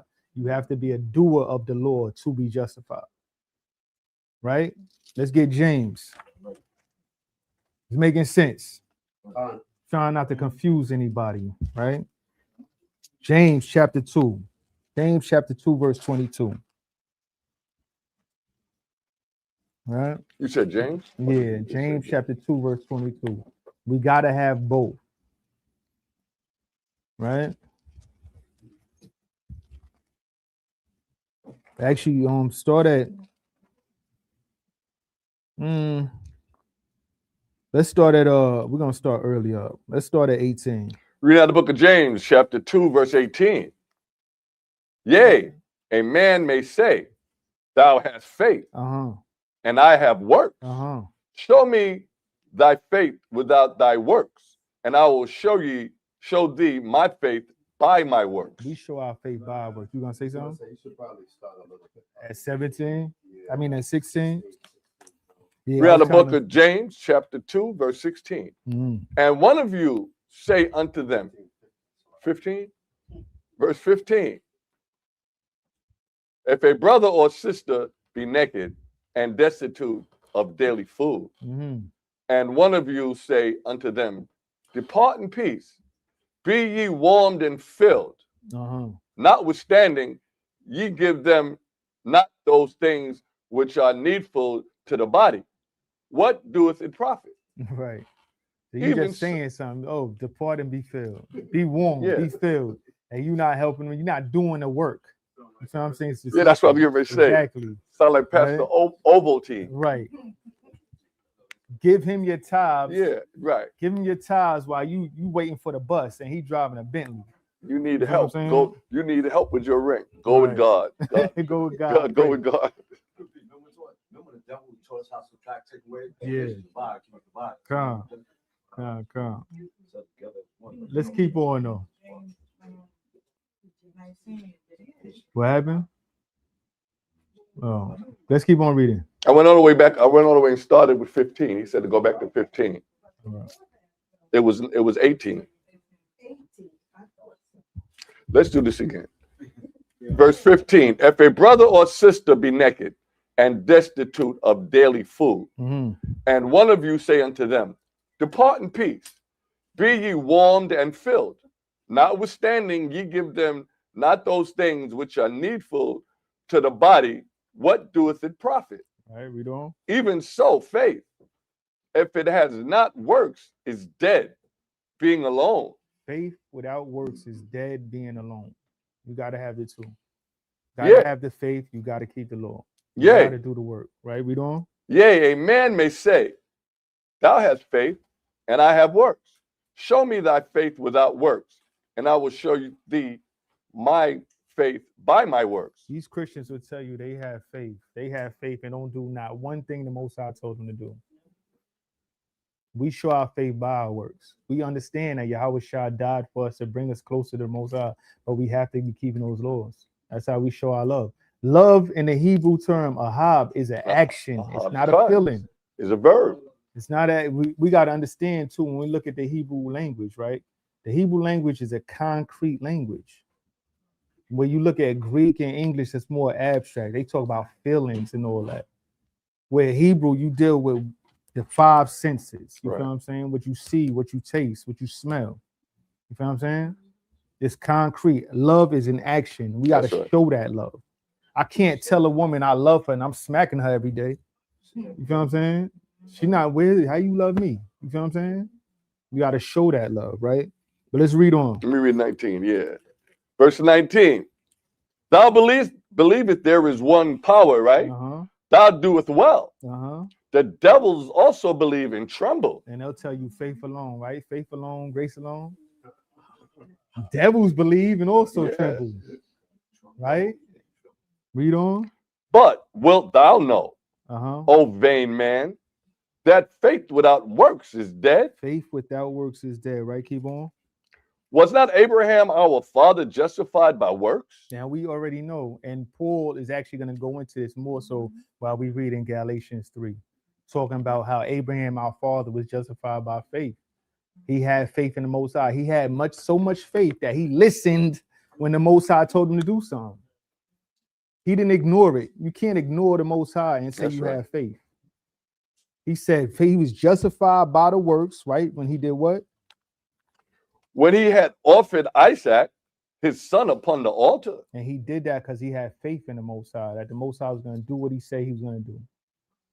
Come, right? Read on. Seest thou how faith wrought his works, and by works was faith made perfect?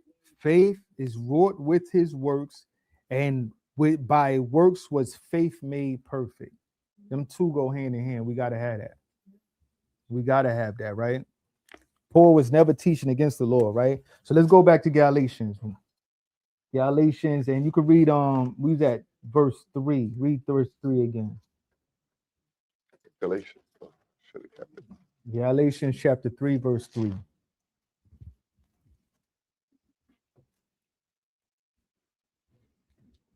We have the book of Galatians, chapter 3, and verse 3. Mm-hmm. Are ye so foolish, having begun in the spirit? Or are ye now made perfect by the flesh? They started in the spirit. They learned this word. They heard it. They took heed. The spirit fell upon them, and they started keeping the law. Now, how you going to just automatically be perfect by the flesh, right? Read on. Have you suffered so many things in vain? Did y'all go through what y'all went? Because everybody, when they come into this truth, y'all gonna go through some hell. Y'all gonna go through all type of trials. Did y'all do that for nothing? You feel what I'm saying? Did we do that for vain? Right? Read. If it be yet in vain, he therefore that ministereth to you the Spirit and worketh miracles among you, doeth he it by the works of the law or by the hearing of faith? Right. Those that was ministering to them, was they ministering in spirit? Right? The miracles, was the miracles done by the works of the law or by the hearing of the faith? By the hearing of the faith. They was healing people that didn't know. They wound up healing them, and they came into the truth after that. Right? Let's get Acts chapter 14. We're gonna start at verse 1. What you gonna say, y'all? You say you had a precept? Yeah. What you had? We are in the book of Romans, chapter 10, verse 17. So then faith cometh by hearing, Mm-hmm. and hearing the word of the Most High lives in power. Right. That's official. That's good. Right? Faith come by hearing, right? Romans 10, 17. And you got it out? What you got? 14. Acts what? chapter 14 And and verse 1. We're gonna start at the top. read out the book of Acts, chapter 14, and verse 1. Real quick, just keep pulling on. Give me that the picture again of the map. The picture of the map. So likely, let me try to get this to stay on somewhere.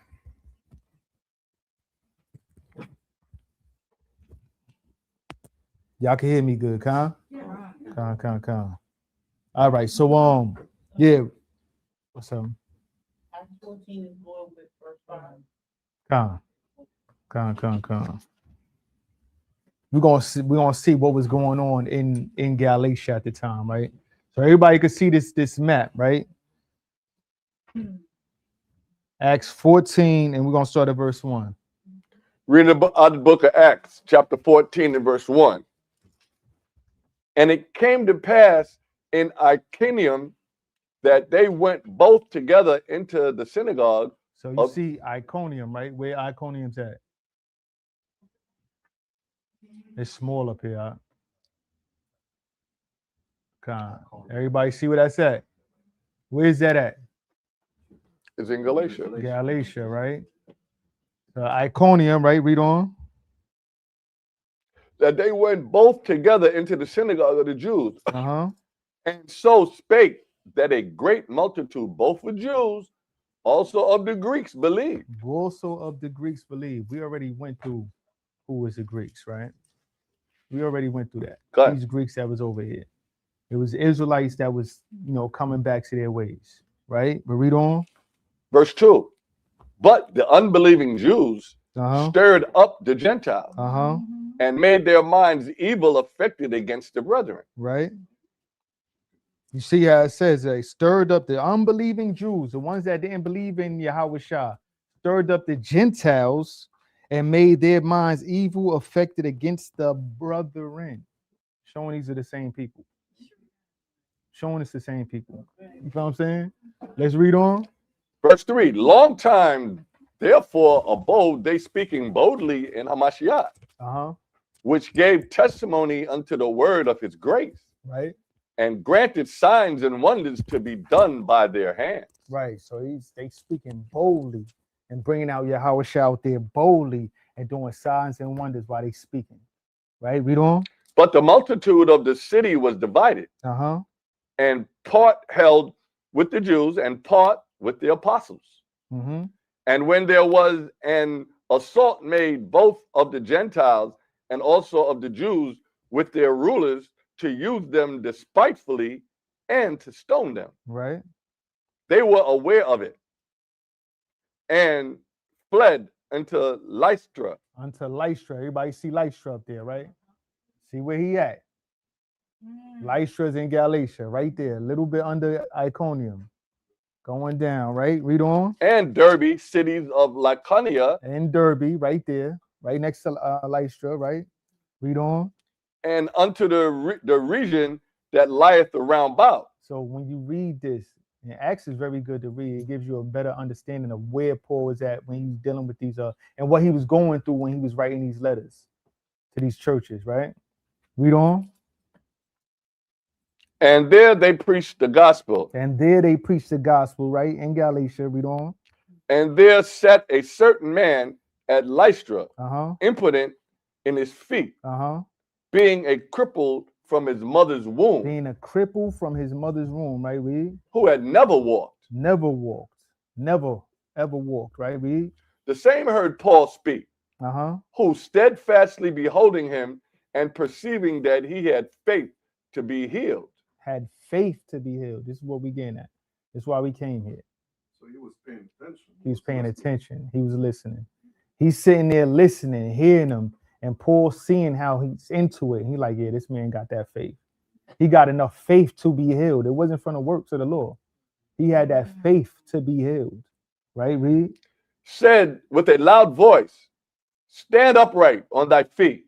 And he leapt and walked. And he leapt up and walked. Right? It's Faith and works. faith and works together. We started off with the faith. We start off with the faith, then come into the works. You Okay. can't be made perfect by the works of the law. You look confused. What happened?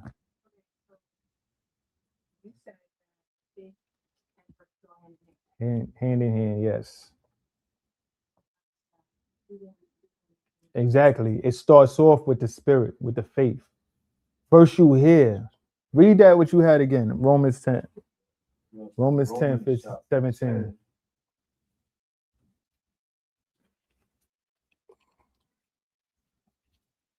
Verse 17. Uh-huh. So then, faith cometh by hearing, and hearing by the word of the Most High omnipotent power. Yeah, it starts off with hearing this word.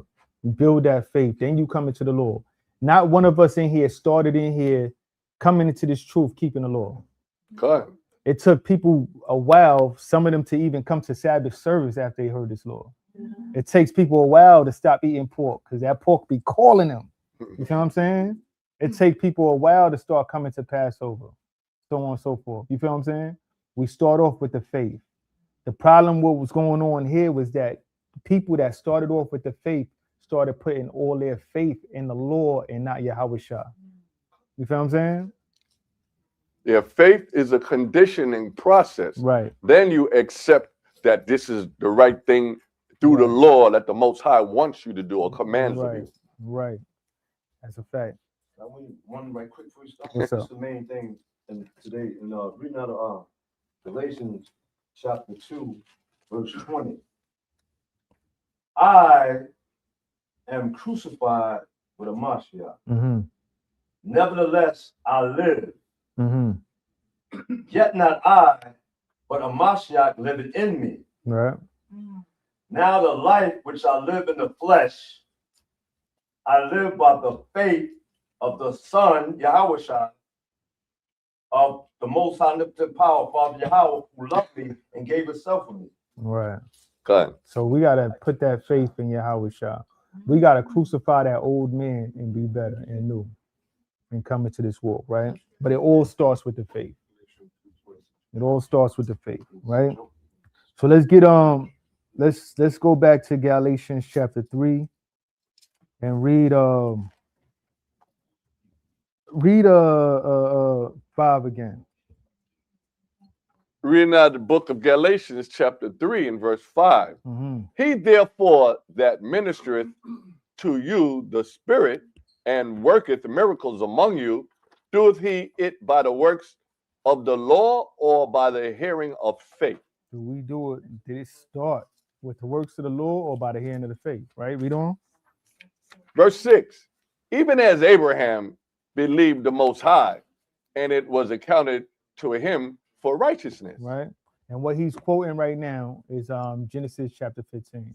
Right. No, actually, we were trying to figure out where he ended on Acts 14:1. 14:1, he ended at verse 9. Verse 9. Right. So Genesis, Go ahead. you gotta say no. something? No. So yeah, what he quoting right there is Genesis chapter 15, right? Where he says it was counted for him as righteous, right? Let's read on. Genesis chapter 15 was like 1-6. Actually, we could read that real quick. Let me get it. Yeah, let's grab that.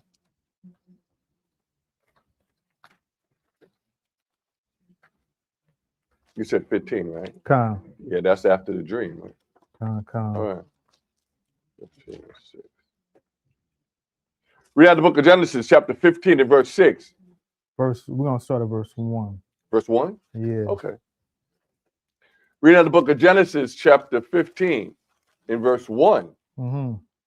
After these things, the word of the Most High came unto Abram in a vision, saying, Fear not, Abram, I am thy shield and thy exceeding great reward. Uh-huh. And Abram said unto the Most High Power, What wilt thou give me, seeing I go childless? Mm-hmm. And the steward of my house is Eleazar of Damascus. Which is a heathen, right? Read on. And Abram said, Behold, to me thou hast given no seed, and lo, one born in my house is mine heir. Uh-huh. And behold, the word of the Most High came unto him, saying, This shall not be thine heir. This shall not be thine heir. These heathens will not be your heirs, right? Read on. But he that shall come forth out of thine own bowels shall be thine heir. We want to keep all this in mind as we keep on reading, because Abraham's going to come up a lot in this chapter, right? Read on.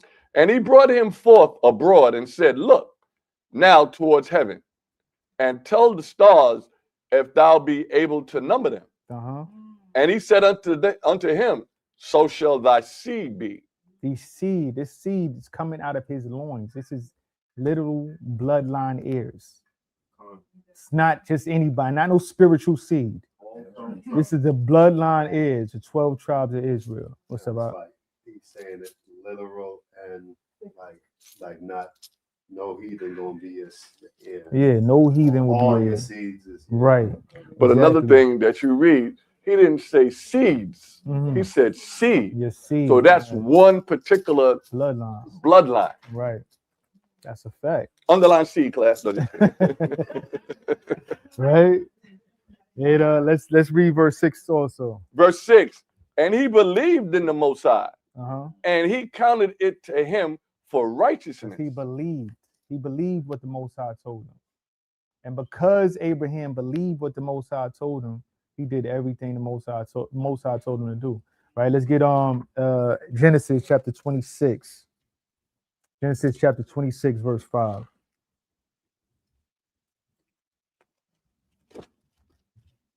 We got the book of Genesis, chapter 26, and verse 5. Because that Abraham obeyed my voice Uh-huh. and kept my charge, Uh-huh. my commandments, my statutes, and my laws. Abraham listened. See how it starts with the faith. This is the whole message in this whole chapter.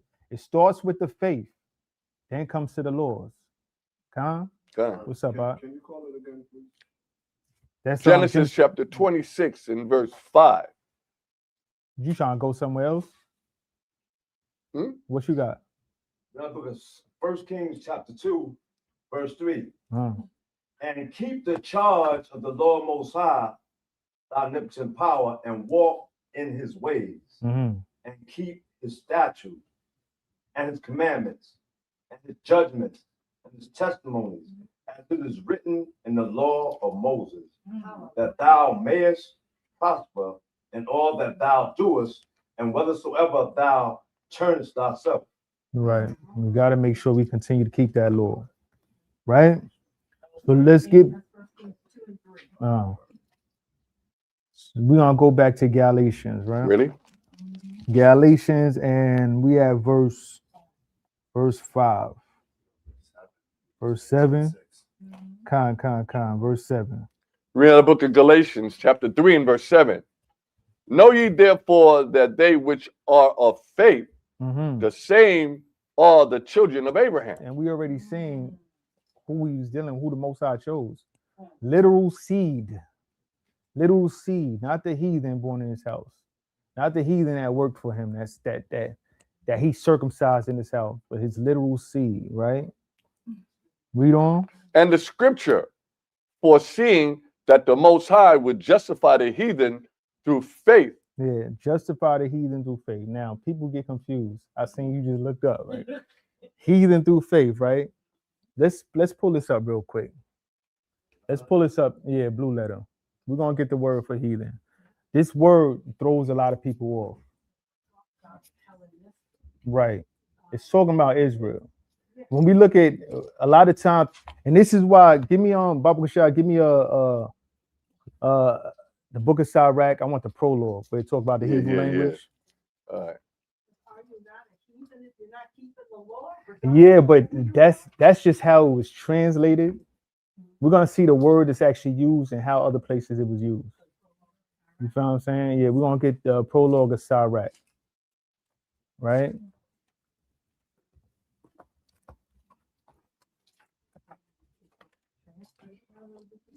Okay, reading out the book of Chaalaq or Ecclesiasticus, the prologue. Right. For the same things uttered in Hebrew. Start up Which where one? it says, wherefore let us entreat you. Okay.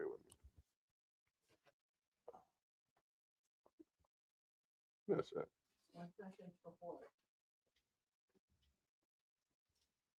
Oh, I guess I gotta highlight that. Wherefore, let me entreat you to read it with favor and attention,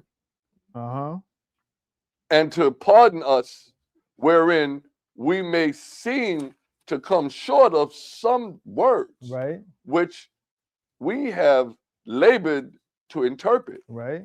For the same things uttered in Hebrew, Same thing uttered in Hebrew, right? and translated into another tongue, have not the same force in them. And not only these things, but the law itself, right? And the prophets, and the rest of the books, have no small difference when they are spoken in their own language. For in the 8th and 13th year coming, that's good. That's it. That's all you want. Yeah, that's good on that. So we see that very powerfully with the Hebrew. That works for the Greek also.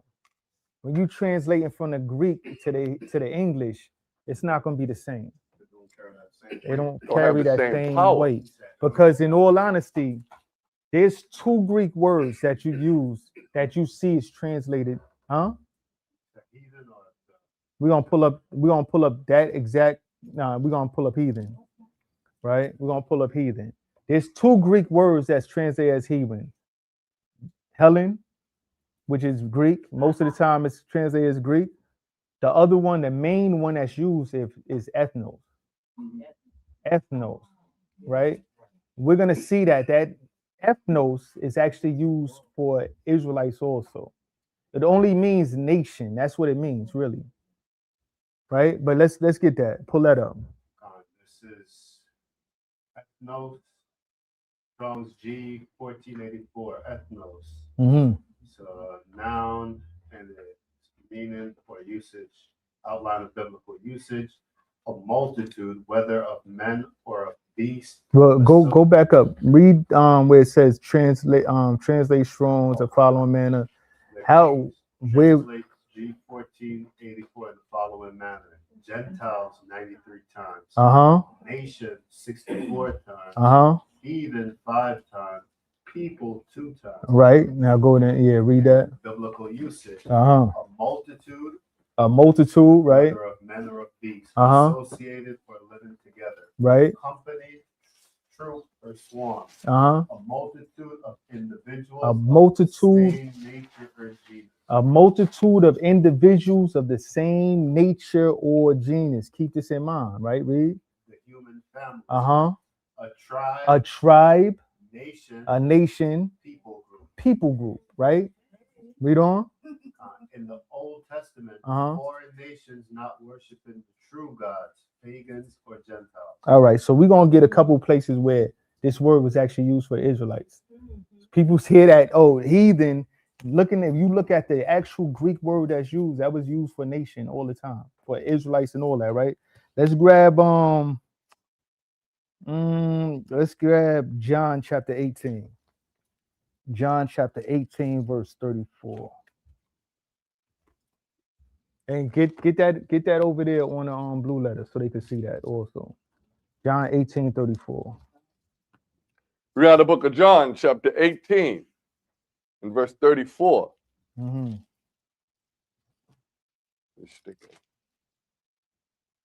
Yahushua answered him, saying, Thou this thing of thyself, or did others tell it to thee of me? Pilate answered, Am I a Jew? Thine own nation and the chief priests have delivered thee unto me. So he says, what? Now y'all able to see that, right? What scripture he's at? He said, Am I a Jew? Thine own nation, right? Go to that where it says nation. Ethnos. Same word. Same exact word. It's just how they translated. That's it. Right? Thine own nation, talking about the Jews, right? Let's get another one. Acts chapter 10, verse 22.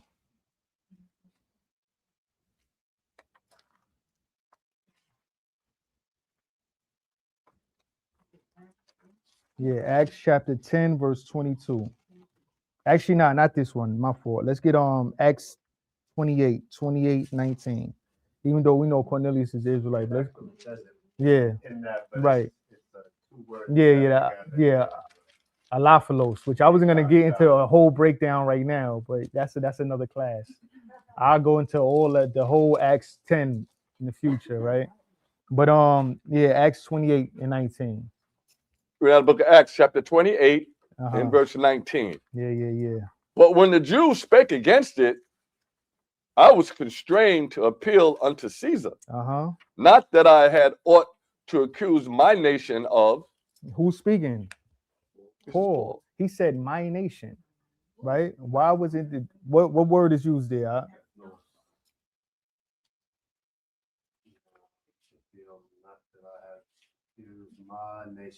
My nation, ethnos. Why didn't they always translate this to heathen?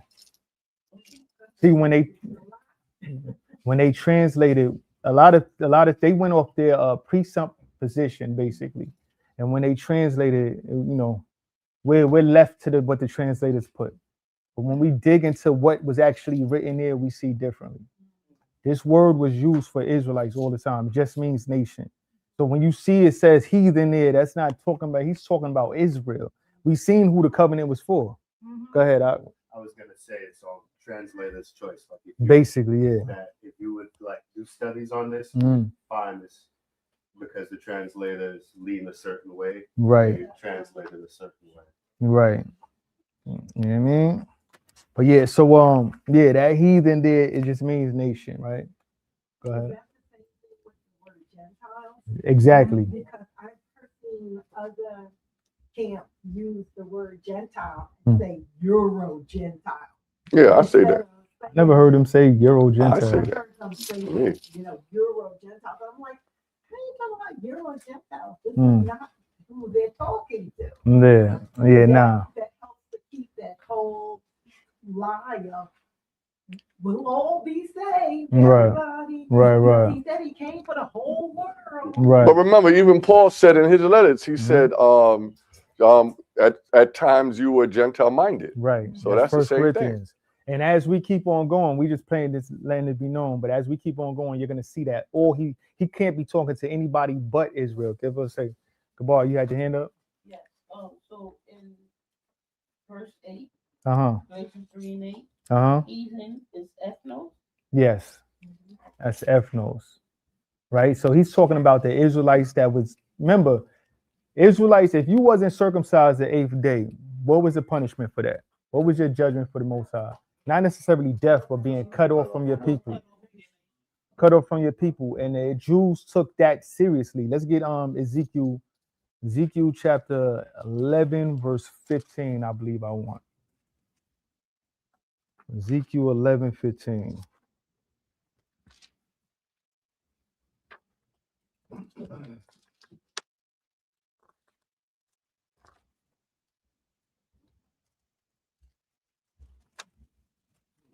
We had the book of Ezekiel, chapter 11, verse 15.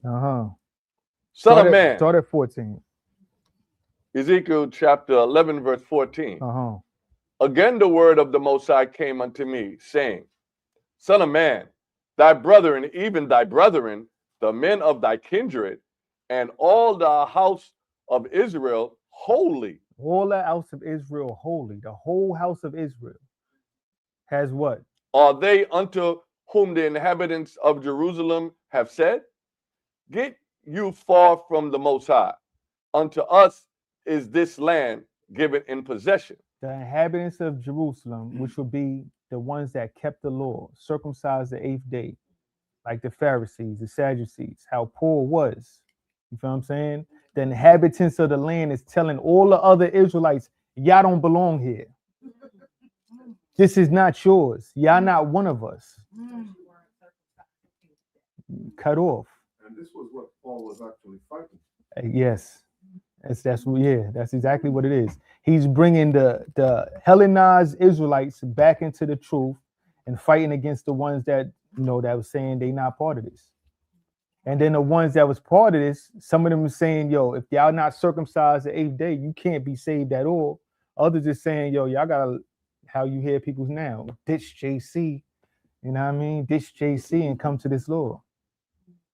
This is what was getting pushed. There's nothing new under the sun. That's right. Nothing new under the sun. So this is what Paul was fighting. Con? Making sense? Con. So let's go back to Galatians 3. I had you grab something out? No, right? Con. What's up, bro? Sister Saladonia had mentioned a name. Name was, you said was person Saban. Yeah. Oh, Euro Gentile. Now, what does that mean? Because it's the first time. I never heard them say Euro Gentiles. I'm guessing they talking about European Gentiles. Yeah. I really don't be watching other camps, so. Got you. Yeah. So they call here Euro Gentiles. It's crazy. But yeah, so we're gonna keep on where we was at. Galatians chapter 3. Well, man, 8. Yeah, 3 and 8. 8. Yeah, read 8 again. Read now the book of Galatians, chapter 3 and verse 8. And the scripture, foreseeing that the Most High would justify the heathen through faith, preached before the gospel unto Abraham, saying, in thee shall all nations be blessed. In thee shall all nations be blessed, right? Now, Don't he say uses saved. this- Huh? Don't say saved. Yeah, all nations shall be blessed. But you know what? When they actually look at what was said there, it was a contingency, right? Let's grab that real quick. That's Genesis. What's that? Genesis 17.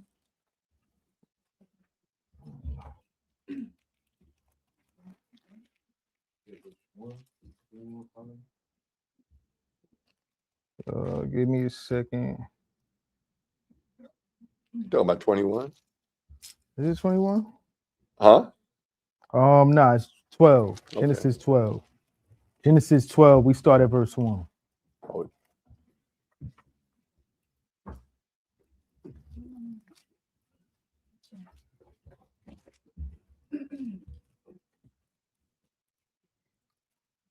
Let's get the full real understanding of what this is going into. Read out the book of Genesis, chapter 12 and verse 1. Oh. Now the Most High had said unto Abram, get thee out of thy country and from thy kindred and from thy father's house unto a land that I will show thee. Right. And I will make of thee a great nation, and I will bless thee and make thy name great, and thou shalt be a blessing. And thou shalt be a blessing. We will be a blessing. We're going to be a blessing. Israel will be a blessing to everybody. And this is a fact. We will be. That don't mean they get salvation. We're going to teach them how to serve the Most High. That's how we're That's blessing. it. They getting some of that now. Yeah, They always have. They in their salvation, right? But they always jump to, oh, everybody will be blessed through Abraham. Everybody be blessed, but they forget about these tendencies, these things that has to happen, right? Let's keep on reading. And I will bless them that bless thee. I will bless them that bless thee, and what? And curse him that curses thee. What nation blesses us? None. So they're gonna have to get that curse. You know what's funny is that I was watching an interview with Tucker Carlson and what's his name? That senator from what's that senator? Gosh. Anyway, this senator was quoting this verse saying this is why they. Oh, I seen what you. I know what you're talking about. Yeah. Yeah, this is what he was looking at and saying. This is why we have to bless Israel today. Yeah, that's them in the land. Right. Yeah. What's up? Put this out to saying by saying, you see how when we was growing up, they lived on the outskirts. So we know the 400 years wasn't up yet. But now they know what time it is. Now they move. They want to receive a blessing. That's all. That's why they're around us, all around us. But they still cursing us. That's They cursing us to this day. Right? So they gotta get that curse. They got to get it. This prophecy lets us know that they're gonna get that curse. So they still calling you African American, Right. Puerto Rican. That's ironic, right? That when we were in our punishment, nobody wasn't there to drown us with our punishment. Right. Now it's time for us to get blessed. They wanted somebody to get the blessing. Yeah. It doesn't work like that. Not at all. what did Pharaoh say? The Pharaoh said, and bless me too. And bless me also, right? He said, Put up a good word for me, y'all. Right. To enjoy the beating with us. Not at all. Not at It all. doesn't work like that. Pharaoh had found out Moses' God is God. So let's see real quick. Let's see where real quick where their blessings come in at. Let's get Isaiah chapter 2. Isaiah chapter 2. We're gonna start at verse 1. Verse 9. Verse 1. Oh. Isaiah chapter 2. And we're gonna start at verse 1. We're gonna see how their blessings gonna come in, when it's gonna come in. Right? Read now the book of Isaiah, chapter 2, and verse 1. The word of Isaiah, the son of Amoz, saw concerning Judah and Jerusalem. And it came to pass in the last days that the mountain of the Most High house shall be established in the top of the mountains, and shall be exalted above the hills, and all nations shall flow unto it. They're going to get to come to us. They're going to flow unto us. Once we are established on top of all other nations, there's not no equality amongst nations. That would never, ever be. There ain't no salvation amongst the heathen with us. Like, that's just madness. You know what I'm saying? We're going to be on top. We're going to be on top, and everybody had to flow to us, right? Read. And many people shall go and say, come ye, let us go up to the mountain of the Most High. And that day, they're going to want to serve the Most High. And they're going to want to serve us. Right? Read. To the house of the power of Jacob. The God of who? The power of who? The power of Jacob. Not everybody. They're going to know in that day who the Most High is dealing with. Right? Read on. And he will teach us of his ways. Right? And we will walk in his paths. For out of Zion shall go. For out of Zion shall go forth the law. That same law that people trying to say Paul said was done away with. That they try to use Galatians 3 to say is done away with. That same law. Out of Zion shall go forth that law. We're going to enforce it, right? We don't? And the word of the Most High from Jerusalem. Right. And he shall judge among the nations and shall rebuke many people. That rebuke, that's not a light thing. That's that pow on a high level. They getting that spanking, that whooping their backs in. You feel what I'm saying? Read on. And they shall beat their swords into plowshares. They're going to beat their swords into plowshares, And their spears into pruning hooks. Go ahead. Is this in Revelation where it says for them double? Is that what I'm seeing here? This is going into that, yeah. But here's the thing, yeah. After a while, like they got their judgment that they got to go through. Every nation got a judgment they got to go through. After that judgment, they will be living good and happy. They're gonna be happy to serve us, but we're gonna have to force them to get that way. And that's Isaiah. Force them to get that way. Isaiah, right here. You won't get no rain. Right. Oh yeah, that's Zechariah 11, right. Yeah. Right. But that's a lot of people don't realize what it means to be a light to the Gentiles. You hear a lot of people saying that. Be a light to the Gentiles. You gotta be a light to the Gentiles. The Gentiles coming to our light is not a good thing for them right away. You know what I'm saying? No, because we'll grab that real quick also. Let's finish this off real quick, and then we're going to jump to that. And he shall judge among the nations and shall rebuke many people. And they shall beat their swords into plowshares and their spears into pruning hooks. Nation shall not lift up sword against nation. Neither shall they learn war anymore. This is how we know that them Jewish people over there can't be the Israelites.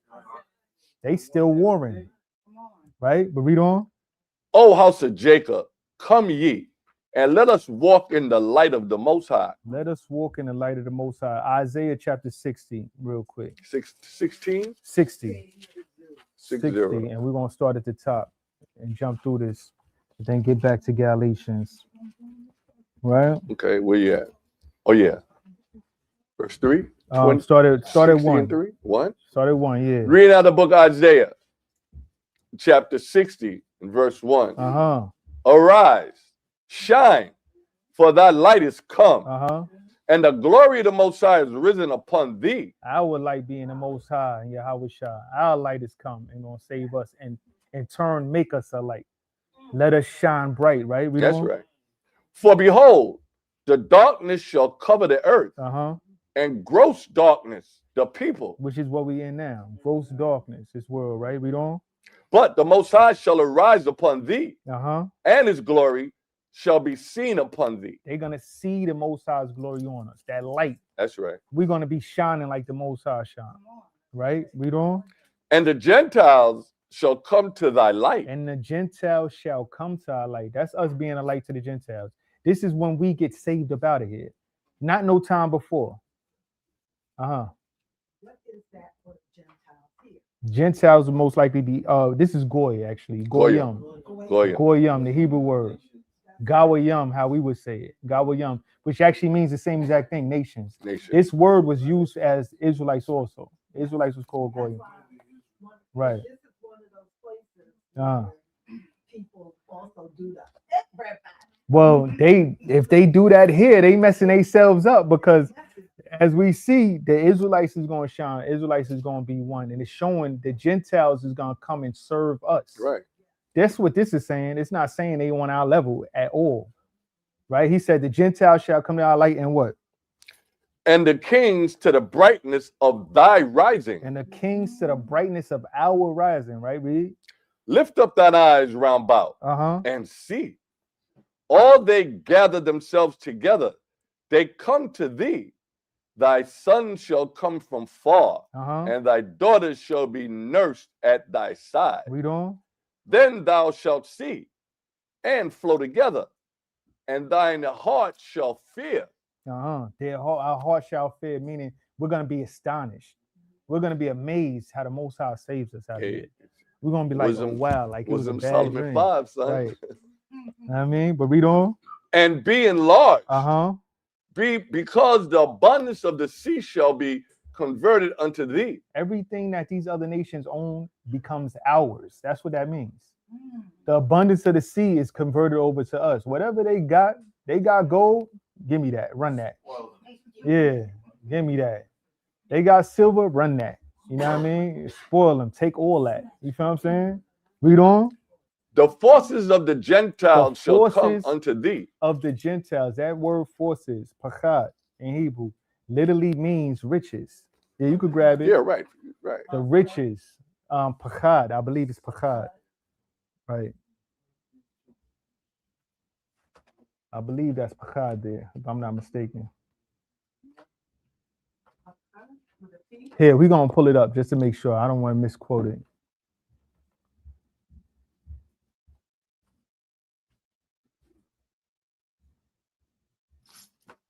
The forces. Oh, Chayol. Nah, that's Chayol. Right? Huh? You said spell that?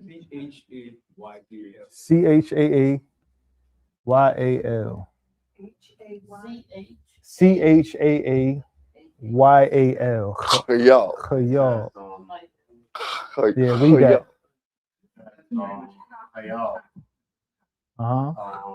KJV translation count 223. Army 56 times. Man of valor 37. Host 29.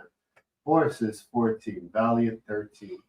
Strength 12. Riches 11.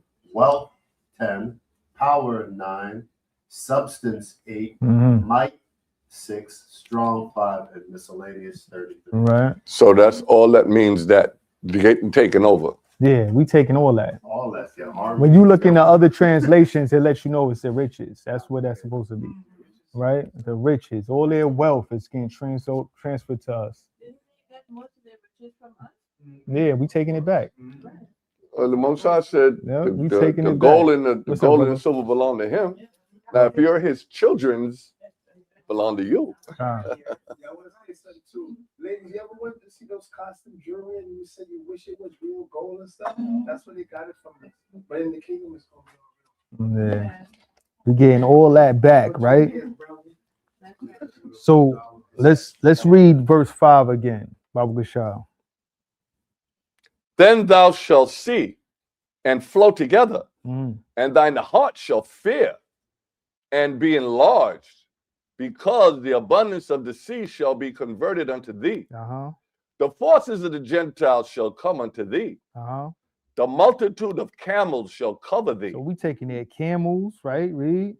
The dromedaries of Midian and Ephah, all they from Sheba shall come. They shall bring gold and incense, all and they gold, all their incense. Give me that, right? Read. And they shall show forth the praises of the Most High. Right. Let's jump down real quick. Remember, they did that to who? They did that to the golden incense. They did that to Yahushua. They did that to Adam. So that's what's going to happen. So now we see it's going to change, right? We getting everything back. Let's jump down to 12. Everybody read this, though, in the future. Isaiah 60, Isaiah 60, Isaiah 61. That is the gospel, right? But let's read verse 12 real quick. Reading out of Isaiah chapter 60, verse 12. For the nation and kingdom that will not serve thee. The nation and kingdom that chooses not to serve us, feel like they're going to get away with it. Shall what? Shall perish. Shall perish. Read on. Yea, those nations shall be utterly wasted. That's us being a light to the Gentiles.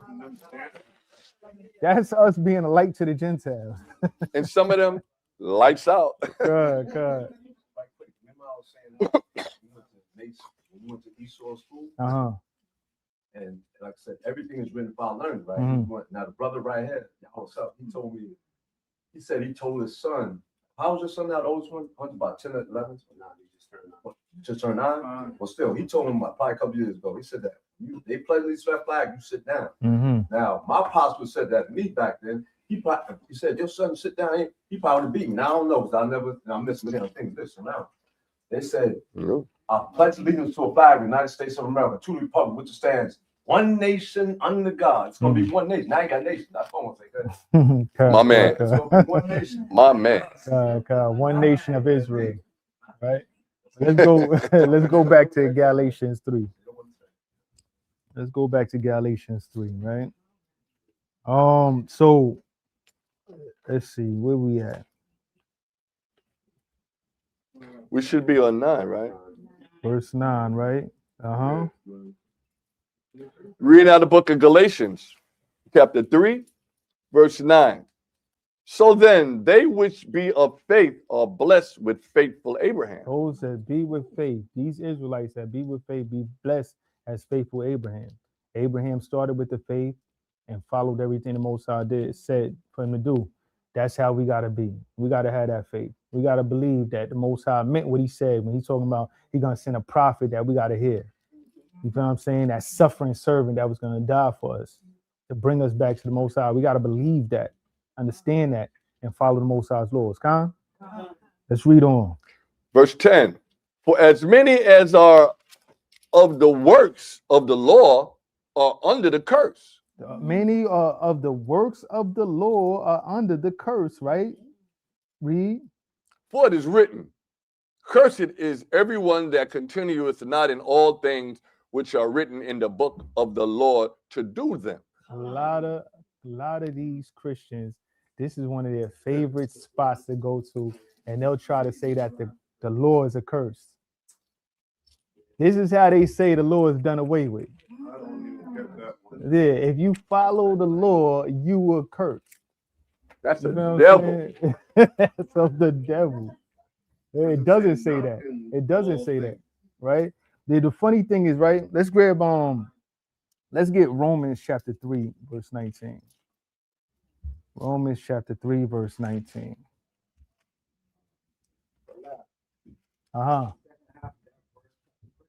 Yeah, we're gonna keep on reading. They usually try to go from 10 all the way to 13, right? But they don't understand it. Right? Romans chapter 3, and we're gonna read verse 19. Reading out the book of Romans chapter 3, verse 19. Now we know that what things soever the law saith, it saith to them who are under the law. The law says to them that are under the law. You'll hear many Christians say, we are no longer, when Christ died, we are no longer under the curse of the law. We are no longer under the curse of the law. If you, they under the curse? Yeah, where if you're not under the law, first of all, who's under the law?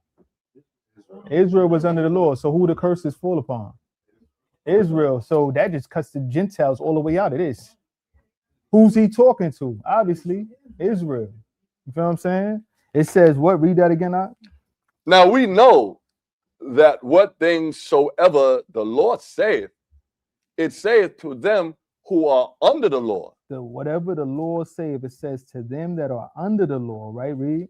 That every mouth may be stopped, and all the world may become guilty before the Most High. All the world being the world of Israel. Right. We got to keep this law. You know what I mean? But this law, this shows right here, this is showing who Paul is actually speaking to. He's speaking to Israelites, and he's letting them know that they have to keep that law. You got to keep the law. You feel what I'm saying? But again, the main thing he's talking about is don't put that over the faith of Yahushua, if that makes sense. Yeah, let me read You know 20. what I mean? Keep on. Therefore, by the deeds of the law, there shall no flesh be justified in his sight. For by the law is knowledge of Right. sin. Right, which we read that earlier. Right. Let's grab Deuteronomy real quick. We're gonna get Deuteronomy chapter 27, verse 26.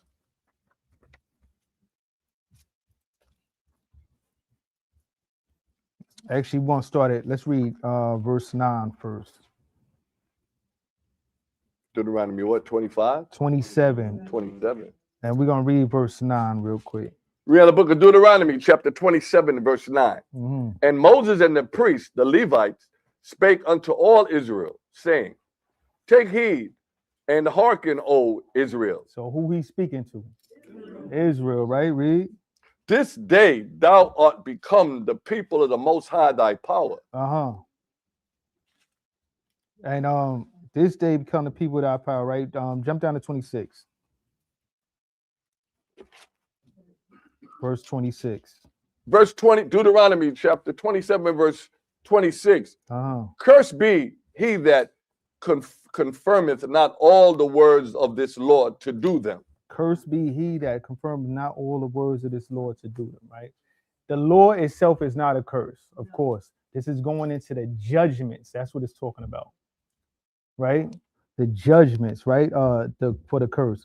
So let's go back to Galatians chapter 3 and read 10 again. Wait, I was going to finish it. And all the people shall say, amen. All right. All right. Come.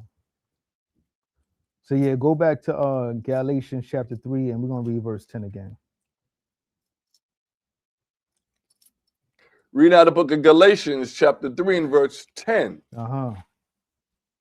For as many as are of the works of the law are under the curse, for it is written, cursed is everyone that continueth not in all things which are written in the book of the law to do them.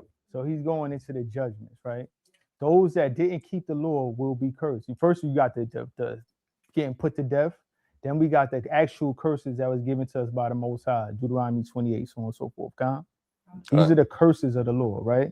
He said, cursed be those, everyone that continues not in all the things that are written in the book of the law to do them. Showing again, he's dealing with the law. The law is for who? Israel, right? So who he's talking to? Israel, right? Read on. Verse 11. But that no man is justified by the law in the sight of the Most High, it is evident, for the just shall live by faith. The just shall live by faith. Is he saying the law is done away with? Nah. Not at all, right? The just shall live by faith. We have faith that everything the Most High told us is real. That everything the Most High told us he wants us to do, and we're going to actually keep that, right? Let's get 1 Timothy chapter 1. Chapter 1, verse 8. And everybody know who wrote the letter to Timothy, right? Paul, right. Same person. 1 Timothy chapter 1, verse 8. Read out the book of 1 Timothy chapter 1 and verse 8. But we know that the law is good. We know that the law is good, right, Reed? If a man use it lawfully. If a man use it lawfully, the law is good, right? Let's grab also Romans chapter 7. Chapter 7, verse 12. Romans, chapter 7, verse 12. Read out the book of Romans, chapter 7, and verse 12. Wherefore the law is holy. The law is holy, right? And what? And the commandment holy. And just. And good. Again, Paul's writing. So how is the law a curse? Is that the precept to Galatians 4:4? Well, I was gonna get to all that. Chaalaq. Yeah, we could go there now though. We go there now. In all honesty, you pull it and read it. Says but Galatians chapter 4 verse 4 says, but when the fullness of the time was come, God sent forth his son, made of a woman, made under the law, to redeem them that were under the law. To redeem them that were under the law. Again, showing who Paul is talking to. Who was under the law? We just seen who that was, Israel. And that, So- it's a it says Right. that we might receive the adoption of sin. So it's not just Paul, it's also the audience he's writing. Right. So that adoption is for who? We read Romans 9, everybody see that. You get read 6 also. 6, Mhm. piece to it. And because ye are sons, God had sent forth the spirit of his son into your hearts, crying, Mhm. Abba, Father. Right? Let me read this real quick. Count. This is Hebrews 11:1. You can write it down. Now, faith is the substance of things hoped for, the evidence of things not seen. For by it the elders obtained a good report. Through faith we understand that the worlds were framed by the word of the Most High, so that things which are seen were not made of things which do appear. Right. I'll leave it there. Call the Lord, yeah, right? Faith is a substance. Read that again, from the top. Hebrews chapter 11, verse 1. Now, faith is the substance of things hoped for, the evidence of things not seen. Right. For by it the elders obtained a good report. Through faith we understand that the worlds were framed by the word of the Most High, so that things which are seen were not made of things which do appear. That's good, right? All praises. So let's grab. More like a statement. I don't even know how to put it. It's like, let me try and put it this way. It's like the faith that you're supposed to have is like, say you're sitting on a chair and you know that the chair is behind you and you're sitting down. You don't have to look to see if you're going to sit on the chair. You just know that the chair is there and you're going to sit. Right. That's that kind of a faith, knowing that it's there. You get what I'm saying? Yeah, the thing unseen. You don't see it. You know what I mean? But Well, I see what you're saying. well, we hoping the faith that we have sitting here and all over the world, with the faith we have, is that Yahweh's kingdom is coming. That's the faith. That's the thing that we don't see yet. Right. We only get a glimpse of it through the scriptures. Revelation 4. That's that glimpse. So let's go back to Galatians chapter 3. We're gonna read 10 again. Okay. And read down. Reading out the book of Galatians chapter 3 and verse 10. For as many as are of the works of the law are under the curse. For it is written, cursed is everyone that continues not in all things which are written in the book of the law to do them. But that no man is justified by the law in the sight of the Most High. It is evident, for the just shall live by faith. So now he's getting into the works of the law, right? Now, what was the works of the law that they was having an issue with at the time? Let's grab real quick Hebrews chapter 9. Hebrews chapter 9, we're gonna start at verse 6. We had the circumcision that was the issue, right? Another issue, another major issue is what we touched on this last week also. Sacrifice. Sabbath days, you had to have a sacrifice. Holy days, you're supposed to have a sacrifice. But along with the circumcision, you have a child sacrifice, right? You can't do that in other countries, can you? You have to be in the temple, right? This is another thing. That's why we needed Yahweh's sacrifice to bring us closer to the Most High, right? So let's get that Hebrews chapter 9, and we're gonna start at verse 6. Read out the book of Hebrews chapter 9, verse 6. Now, when these things were thus ordained, the priest went always into the first tabernacle, accomplishing the service of the Most High. Right. So they went in that first tabernacle to give up sacrifices, make up how you say appeasing the Most High, right? Read on. Verse 7, but into the second went the high priest alone, once every year. For the Day of Atonement, right? Read on. Now, not without blood, Uh-huh. which he offered for himself and for the errors of the people. Right, because this was supposed to atone for our sins. Atone for us to bring us closer to the Most High, right? Read on. The Holy Spirit that signifying that the way into the holiness of all was not yet made manifest, while as the first tabernacle was yet standing, which was a figure for the time then present, in which were offered both gifts and sacrifices that could not make him that did the service perfect as pertaining to the conscience. Right. So these sacrifices wasn't making the priest himself perfect. It wasn't making us perfect because we kept on sinning.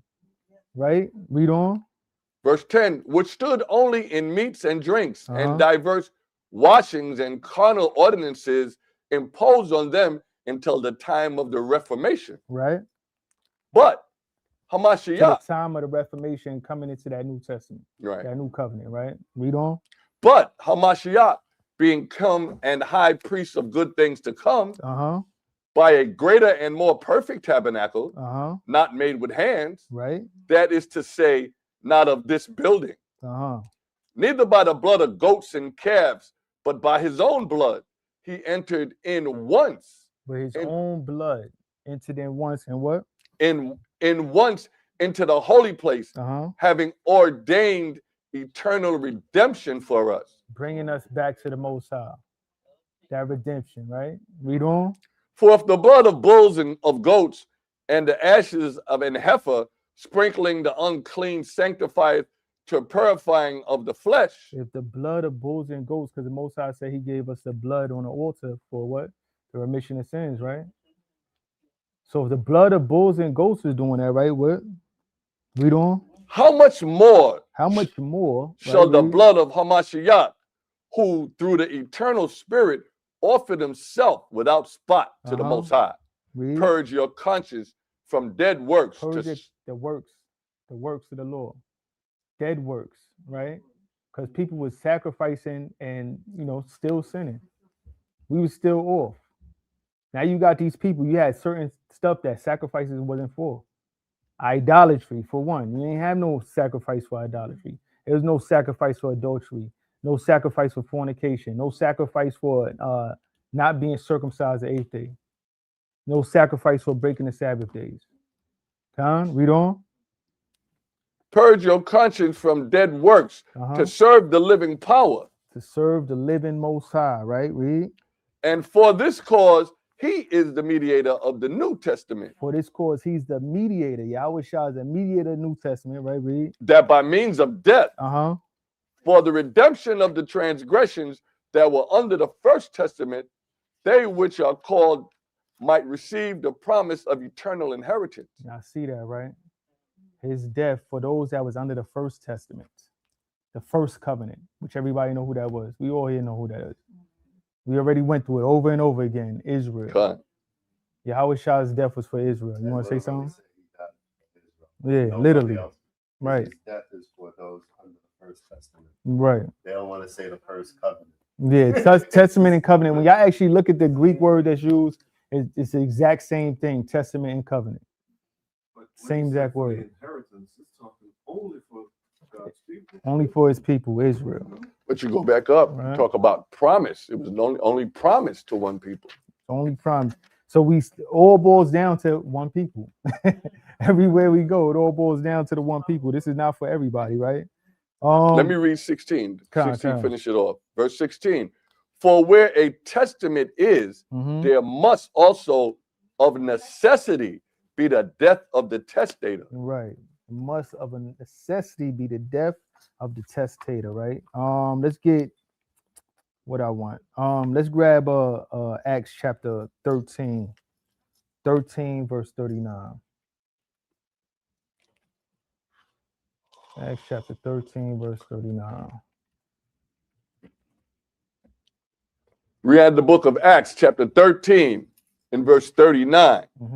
And by him all that believe are justified from all things, Right. from which ye could not be justified by the law of Moses. That's what Yahweh Shah blood did for us. He brought us back. He's letting these people in Galatia understand that they need Yahweh Shah. Like, stop putting all your faith in the Lord. Stop listening to these brothers that's coming out of Jerusalem telling y'all these things. Y'all need Yahweh Shah. You can't brush them off. You feel what I'm saying? Let's go back to Galatians though. And where was that? 13? No, let me see. 12? Read verse 12. 11? We finished it. Con. So read No, we're verse doing 12 right now. Reading out the book of Galatians chapter 3 and verse 12. Mm-hmm. And the law is not of faith, but the man that doeth them shall live in them. The man that do these things shall live in them. He's quoting Leviticus chapter 18, which we could grab real quick. He's quoting it, but he's not quoting it all the way, right? He said the law, you could grab Leviticus 18:5, but it says, and the law is not of faith, but the man that doeth them shall live in them. Let's see exactly how it's actually put. Because every aspect of the law was part of it when he's saying the law, but it's talking about a specific thing. 18 and what? 18 verse 5. Leviticus. Reading out the book of Leviticus chapter 18 and verse 5. Ye shall therefore keep my statutes. Shall keep my statutes and what? And my judgments. And my judgments. What's the judgments? Everybody Which? Keep this in mind. What's the judgments? Punishments. The punishments. The punishments. If you break these laws, you will be punished. These are the curses of the law that he's actually talking about when he's going into. That we're not under no more. Right? He said, and my judgments, read. Which, if a man do, he shall live in them. We have to live by that law. I am the Most High. Right. And we had judgments, but when Yahweh Shah died, we was freed from those judgments. We was freed from the curses of the law. We was able to come back to him. Is this making sense to everybody? Come. We was freed from the judgments, which is the curses that he's talking about. The law itself was not a curse. The law is righteous and holy, but there was curses in the law, judgments in the law that was part of the law that we had to follow. But now Yahweh Shah died, it gave us grace. Now we got grace to get right, but that's not a license to sin. Keep that in mind, because the Most High will judge us. The judgments is still there. We just not judging each other no more. Right. The Most High will be the judge. You feel what I'm saying? But yeah, let's go back to Galatians chapter 3. Reading the book of Galatians chapter 3, verse 13. Hamashiach hath redeemed us from the curse of the law, being made a curse for us. For it is written, cursed is everyone that hangeth on a tree. Yahweh Shah redeemed us from the curse of the law, right? Being made a curse for us, right? Let's grab Luke real quick also. Let's get Luke chapter 1.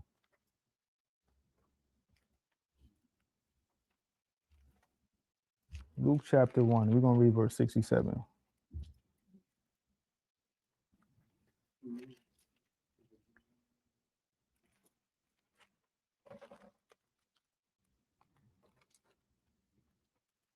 Read out the book of Luke, chapter 1, verse 67.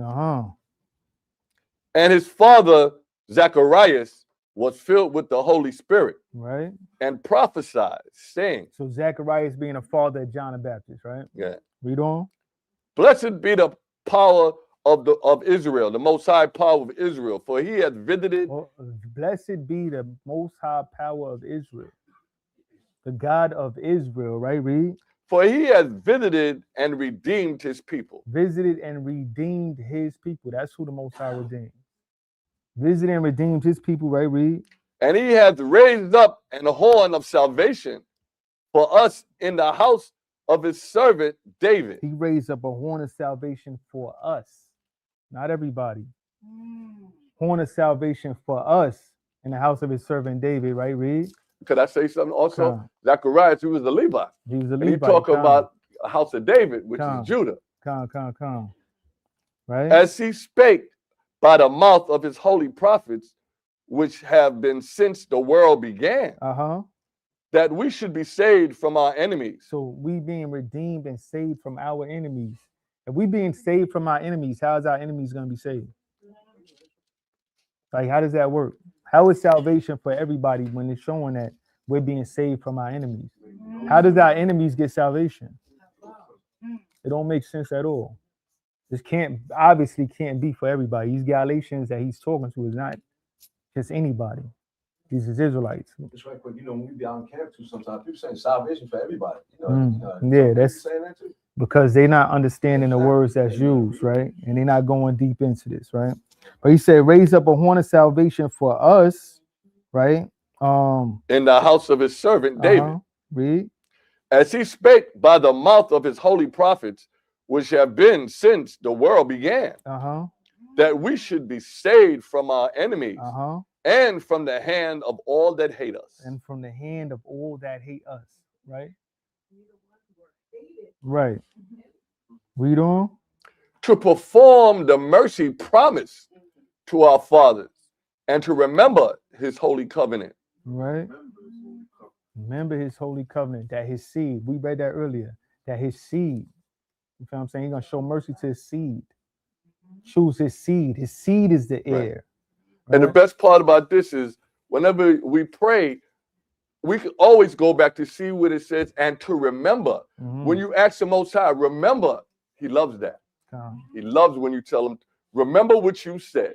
He loves that. Can't put the Most High on the spot. Right? But you, go ahead. The real beautiful thing is that it was already planned from the beginning. That's what he said. That's a fact. Yeah. He had already planned to say. Yeah. Could I read verse 70 again since you said that? Yeah, verse 70. As he spake by the mouth of his holy prophets, which have been since the world began. Right. Read on. Foundation even. Read on. The oath which he sware to our father Abraham, that he would grant unto us that we being delivered out of the hand of our enemies might serve him without fear. We might be able to serve the Most High without fear. Right? Right. Serving is an action. That's right. It's an action, right? So yeah, we could go back to Galatians chapter 3. Let me read 75. In holiness and righteousness before him all the days of our life. You know what? Let's all right. Let me see. What else I want to grab real quick. Let's just find let's see. Let's get you know what? Let's go back to Galatians chapter 3. And we keep this going. Right? Where we left off at? 13 or 14? Okay, calm. I'll read 14 again. That the blessing of Abraham might come on the Gentiles through Hamashiach Yahushua. And we know this is the same Gentiles, the Israelites that the Jews cast to the side. Same ones that grew up as Greeks, call themselves Ephesians, call themselves Galatians, Spartans, so on and so forth. All these Israelites in other places, right? Read on. That we might receive the promise of the Spirit through faith. That we might receive the promise of Spirit through faith. We're in the book of Psalms 143, verse 10. Teach me to do thy will, for thou art my power, thy spirit is good. Lead me into the land of uprightness. God. Right? Let's keep on reading that. Verse 15. Brethren, I speak after the manner of men. So this is Paul saying, I speak after the manner of men, right? Read. Though it be but a man's covenant. Though it be a man's covenant, right? Most High made this covenant with a man. This is a man's covenant, right? Read. Yet if it be confirmed. And it was confirmed, right? No man disannulleth No man disannulleth for what? or addeth thereto. How you want to add to where it said his seed? His seed is the heir. This covenant is for Abraham, Isaac, and Jacob, their children. How you adding anybody else to it? Yeah, it's over for you, right? Don't add to or take away. No man could disannul this covenant that the Most High made with Abraham. Nobody could add to, showing who That's right. these Galatians is that he's talking to. Israelites. These people are the seed of Abraham. That's right. You feel what I'm saying? Read on though. This is important here. Verse 16. Now to Abraham and his seed were the promises made. To his seed, because Abraham had what, 8 children? Yep. Only one was chosen. Only one to that seed, Isaac. From Isaac, Jacob. From Jacob, the 12 tribes of Israel. You know what I'm saying? The seed, right? Read. He has not, and to seeds as of many, but as of one. Uh-huh. And to thy seed, which is Hamashiach. And to thy seed, which is Hamashiach, right? Read on. And this I say, that the covenant that was confirmed before of the Most High in Hamashiach, Uh-huh. the law, That law, right? Read. which was 430 years Uh-huh. after, Uh-huh. cannot disannul. Uh-huh. That it should make the promise of none effect. So we still got to keep the law. That was us entering the covenant, but it's not going to make the promise of no effect. So he's saying that the Most High made that promise before we got the law. Right. So Law came 430 years later. us not keeping the law has no effect on that promise. Right. The Most High's promise was made. Right. Exactly. Still in effect. Exactly. That's where we putting our faith in the Most High, Right. putting our faith in Yahweh Shah, not on the letter of the law. You know what I'm saying? But that again, we still got to keep that law. The good, Right? That was the us good entering the husband, covenant. the good husband that never dies. Right. The death to depart. Come. But it's also saying too, it says here, and the law which was 430 years after, showing you Right. that 430 years goes back to when the Most High made the promise With Abraham. Right. Abraham. Right. When it comes to Right. Right. Right. Absolutely. It was not 430 years In slavery. Right. Right. That's Right. why Right. he made the promise with Abraham from that day to the day that we came out with the Exodus gives us 430 years Right. all together. Come. That's what he's showing us right here. Come. Verse 18 is talking. Yeah. That's on the point. All right. So yeah, let's keep on going. For if the inheritance be of the law, Uh-huh. it is no more of promise. Right. But Yahweh gave it to Abraham by We promise. gave it to him by promise. Everything started with Abraham. Right. Count. Right. Everything went into the clock started when the Most High made that promise with Abraham. That's right. Right. Everything started with that, right? We know that Most High chose Abraham. Right. Most High chose Abraham. Abraham listened. Then Abraham got the covenant for circumcision, right? Mhm. So this is how it goes. It's the spirit of faith, right? Let's keep on going on. Wherefore then serveth the law? Uh-huh. So It how would- you want to serve the law? Again, these people putting the law over Yahweh Shah, right? How you going to serve the law, right? Read. It was added because of transgressions, Uh-huh. till the seed should come to whom the promise was made. To whom the promise was made. To Abraham, right? Yeah. Yeah, there you go. Right? Read. And it was ordained by angels in the hand of a mediator. Right? Now, mediator is not a mediator of one, but Yahweh is one. Right? Is the Lord then against the promise of Yahweh? Yahweh Is it? forbid. Yahweh forbid. Meaning, yeah, don't get rid of that law. That's what you get. Yeah, the law is not going against the promise at all. You feel what I'm saying? Read on.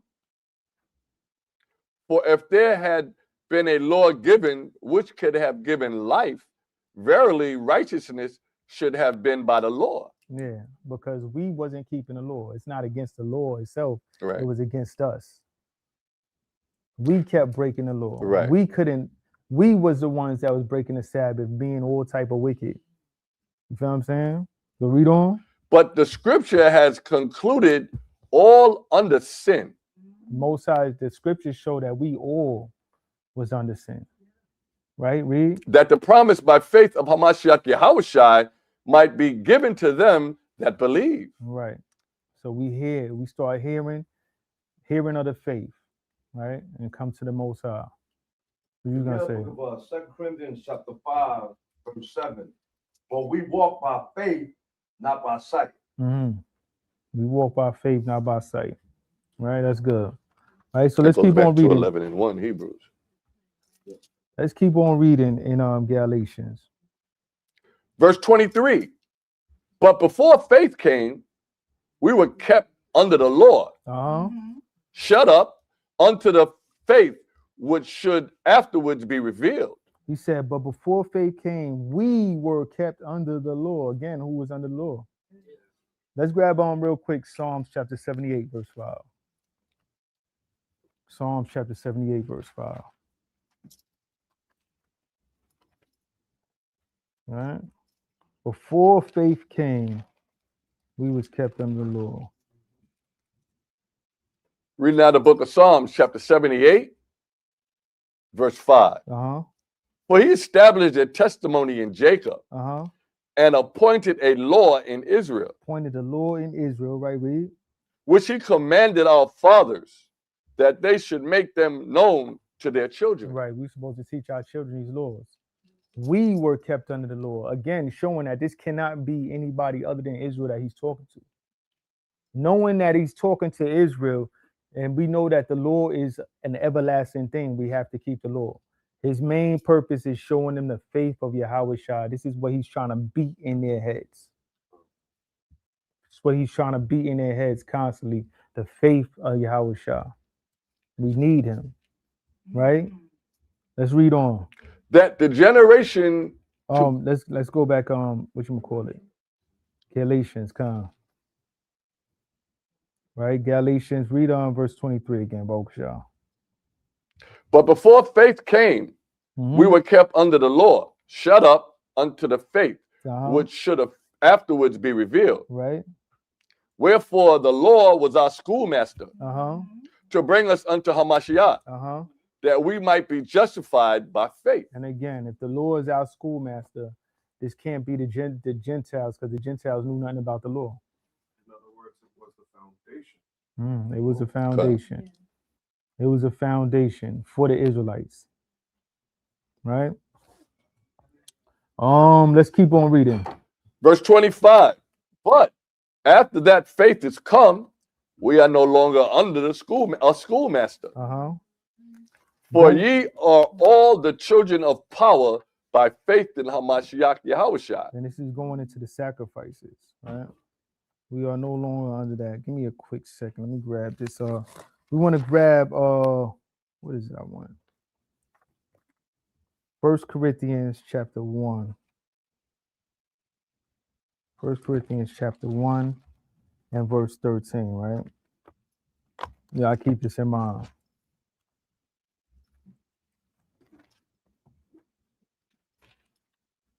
Read out the book of 1 Corinthians chapter 1 and verse 13. Actually, start at 12. Starting at 12. Uh-huh. Right, this thing is stuck.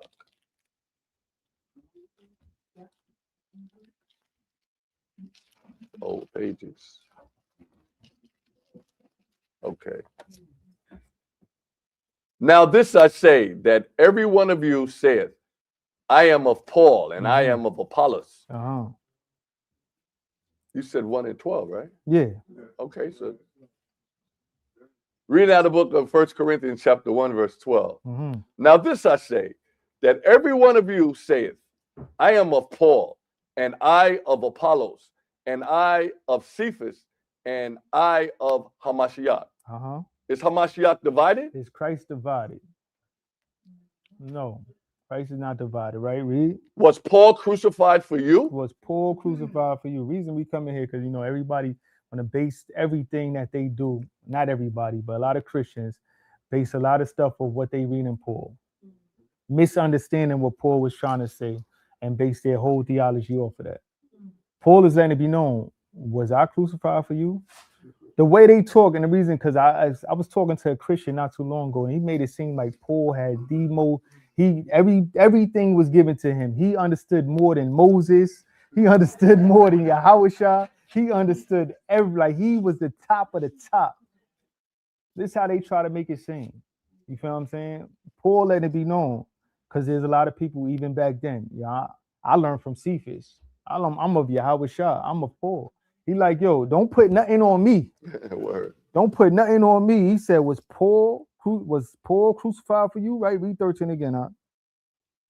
Is Hamashiach divided? Uh-huh. Was Paul crucified for you? Uh-huh. Or were ye baptized in the name of Paul? Uh-huh. I thank Yahweh that I baptized none of you. Uh-huh.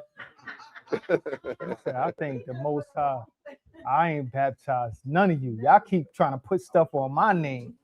Right? Read. But Crispus and Gaius. Right? So he said, thank God I ain't baptized none of you. We supposed to be followers of Yahweh Shah, right? Let's get on Deuteronomy 18:18. Come. Verse 15, lest any should say that I had baptized in mine own name. Come. I'm glad I ain't do that. Right? Y'all, So you niggas, y'all putting know too that's what much he on said. me. I know he said that.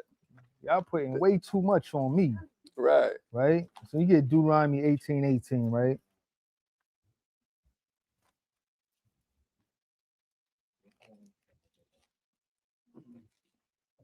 Deuteronomy chapter 18, verse 18. Read out the book of Deuteronomy, chapter 18, verse 18. Uh-huh. I will raise them up a prophet from among their brethren, And Most High speaking, of course. like unto thee. He said, I'm going to raise up a prophet unto their brethren like unto thee, like Moses, right? Everybody know who this prophet is. God. All the scholars, everybody, any Christian, they all know who this is. This is Yahweh Shah. Right, read? And will put my words in his mouth. He'll put his words in his mouth, and what? And he shall speak unto them all that I shall command him. Right? Read on. And it shall come to pass that whosoever will not hearken unto my words, which he has spake in my name, I will require it of him. He said, those that do not listen to Yahweh Shah will be punished. Most High is going to require them. So what did Yahweh Shah say?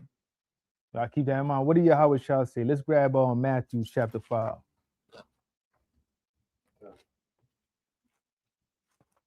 Matthew chapter 5, and we'll start at verse 17. Not 17. I knew you was going there. That's the one. Read out the book of Matthew, chapter 5, verse 17. Think not that I am come to destroy the law. He said, don't even put that in your mind. Don't even have that in your mind. Think not that he came to destroy the law, right? Or the prophets. Or the prophets. I am not come to destroy, but to fulfill. He came to fulfill. What did he fulfill? For verily I say unto you, till heaven and earth pass, one jot or one tittle shall in no wise pass from the law. He said, one jot or one tittle shall no wise pass from the law. Till all be fulfilled. Till all be fulfilled. Yahweh Shah, Paul said he followed Yahweh Shah. He believed the same thing. Till all be fulfilled. All wasn't fulfilled. There's still many prophecies that still got to happen. Okay. So what did Christ come to fulfill? Because a lot of people try to come here also say, oh, he fulfilled the law. What did he actually fulfill? Let's get Acts. I see you going there. 3:18. Come. Acts chapter 3, verse 18. Come. Acts chapter 3, verse 18. Read out the book of Acts, chapter 3, and verse 18. And on my servants and on my handmaidens.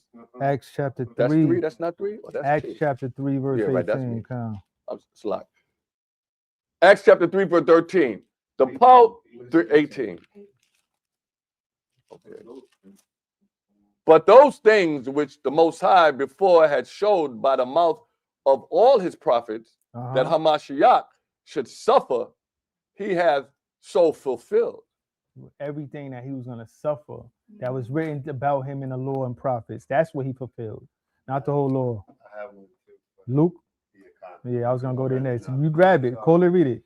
This is Luke 24, Uh-huh. verse 44. Uh-huh. And he said unto them, these are the words which I spake unto you while I was yet with you, Uh-huh. that all things must be fulfilled, which were written in the laws of Moses and in the prophets and in the Psalms concerning me. Concerning him. Luke He's 24, 44. he still got to come back and for the second coming. He still got a lot of blood that he got to spill. Mhm. All that's prophesied That's about. right. Who's that man coming through Basra Right. You know what I'm saying? in the white garment dipped in blood? Which from Matthew 5:17. Well, we're going to go right back to Matthew 5:17 also. We're going to go right back to Matthew 5:17 We're in the also. book of Matthew chapter 10, verse 34. He says, I'm not come. 10:34. Matthew 10:34. Yeah, it says, think not that I am Come come bring peace. to send peace Peace on on earth. Uh-huh. I, Yahushua, come not to send peace, but a sword. He came not to send peace but a sword. That's right. Right? It's going to be issues when he come back. So let's get Matthew 5. We're going to read 17 again. All right. 17 to 20. Reading out the book of Matthew, chapter 5, and verse 17. Uh-huh. Think not that I am come to destroy the law or the prophets. Uh-huh. I am not come to destroy, but to fulfill. And we see that's talking about what he had to go through. Him coming here, teaching the word, getting on the cross, raising the third day. That's what that's talking about. That's what he fulfilled. There's still much more that he got to come and fulfill, right? Let's read on. For verily I say unto you, till heaven and earth pass, one jot or one tittle shall in no wise pass from the law, till all be fulfilled. Now, one jot and one tittle. This is our Savior, right? Okay. This is our Lord and Savior. So who we supposed to be listening to? You know what I'm saying? He said, not one jot or one tittle shall in no wise pass from the Lord till all be fulfilled. We Yeah, got a gotta whole read lot of 19. prophecies that still got to happen. We're going to keep on reading. We're going to read down to 20. Right? Keep on. Whosoever therefore shall break one of these least commandments Uh-huh. and shall teach men so, Uh-huh. he shall be called the least in the kingdom of heaven. Who shall break one of these least commandments and teach men, so shall be in the least in the kingdom of heaven. Right. Right. But they don't follow their Lord and so-called Lord and Savior, right? These people worship a fake Paul. They not even a real Paul, a made-up Paul. Right? But read on. But whosoever shall do and teach them, Uh-huh. the same shall be called great in the kingdom of heaven. That's what we searching for, right? Those that do the law and teach them shall be called great in the kingdom of heaven. That's thus saith Yahushua. Right? Read on. For I say unto you, that except your righteousness shall exceed the righteousness of the scribes and Pharisees, ye shall in no case enter in the kingdom of heaven. Unless your righteousness exceeds that. And they was very strict on the law. Unless your righteousness exceeds that, you will not enter the kingdom of heaven, right? Let's go back to Galatians chapter 3. Right? So the schoolmaster, when it comes in, we got to keep the law. Yahushua was that sacrifice. That's what it's getting into. Right?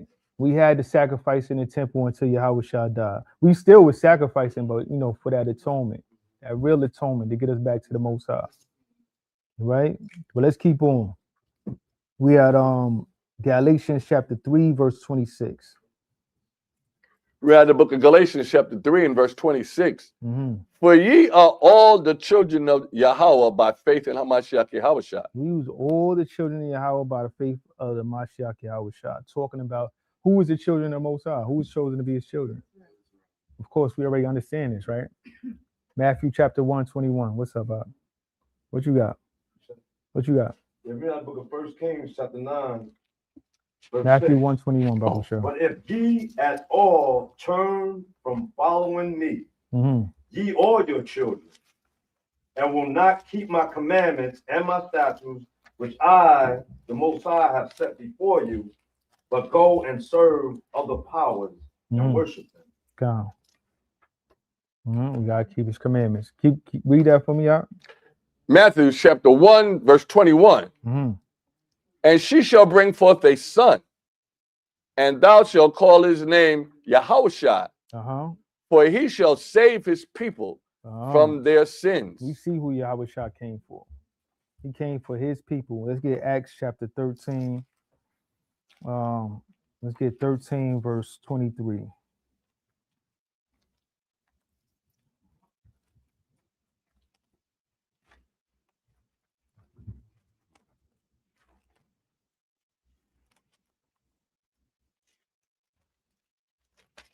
Read out the book of Acts, chapter 13, verse 23.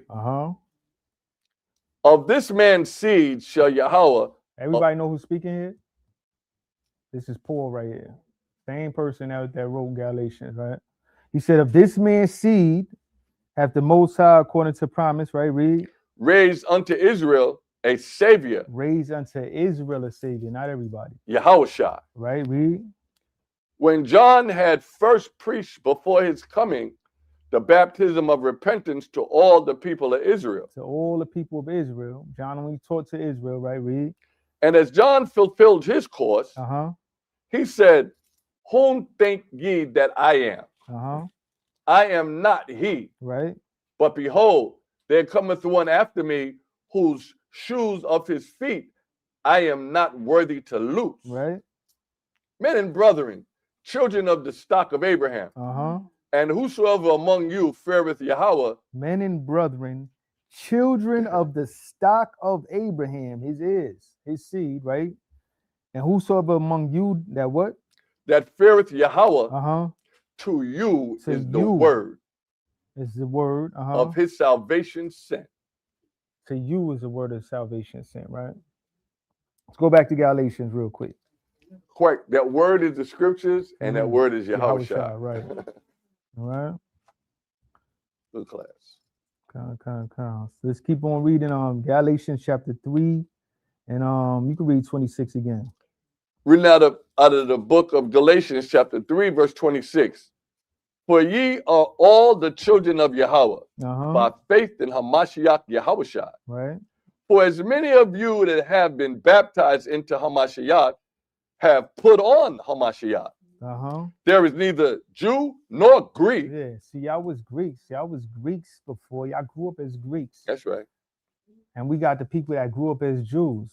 There's no difference. We the same people. We are all children of Most High. We're the chosen. Right? He said there's neither Jew nor Greek. There is neither bond nor free. There is neither male or female. For ye are all one in Hamashiach Yahushua. We are all one in Hamashiach Yahushua. We, Israel, all one in Hamashiach Yahushua, right? Read. And if ye be Hamashiach, then are ye Abraham's seed and heirs according to the promise. According to the promise. And we read the promise already. His seed, his heirs, that's coming out of his bowels, not servants that cleave on. Let's grab Romans chapter 9 real quick. We're gonna end it off. Romans chapter 9, and we're gonna read 25. We ain't gonna read all of Romans 9. We're gonna start at 25. Now the book of Romans chapter 9, verse 25. As he saith also in Isaiah, maybe. Hosea. It's OC, which is Hosea. Yeah, Hosea. I will call them my people, which were not my people. And when we read that, actually, Baba Shah, grab me Hosea. Yeah. Go ahead, you read it. Yeah. Calm. We're gonna see what he's quoting, right? It's the book of. Go ahead. Where you want me to start? 1 and 10? You start at 10, yeah. It's the book of Hosea, chapter 1, verse 10. Yet the number of the children of Israel. So we see who the context is about, right? Children of Israel, right? Shall be what? Shall be as the sand of the sea, which cannot be measured nor numbered. Right. And it shall come to pass that in the place where it is said unto them, ye are not my people. This was going on in Israel back in the days where they was being called not their people. In the lands of the captivities, in Galatia, in Ephesus, in Colossae, in Corinth, in Athens, and all these places, they was called not his people. Over here, we were called not his people, right? But read. There it shall be said unto them, Ye are the sons of the living God. We are coming into our heritage now. Read the next verse. Come. Then shall the children of Judah and the children of Israel be gathered together. The northern kingdom and southern kingdom Right. together. And appoint themselves one head, and they shall come up out of the land. For great shall be the day of Jezreel. Great shall be that day when we get, and this is a future prophecy. Great shall be that day when we come together. But this is Paul letting it be known that this is the start of it by him gathering the Jews that was Hellenized from other places. Jezreel put this mean the upright one, if I'm not mistaken. The upright one. Pull that up, Abu Shah. What's up?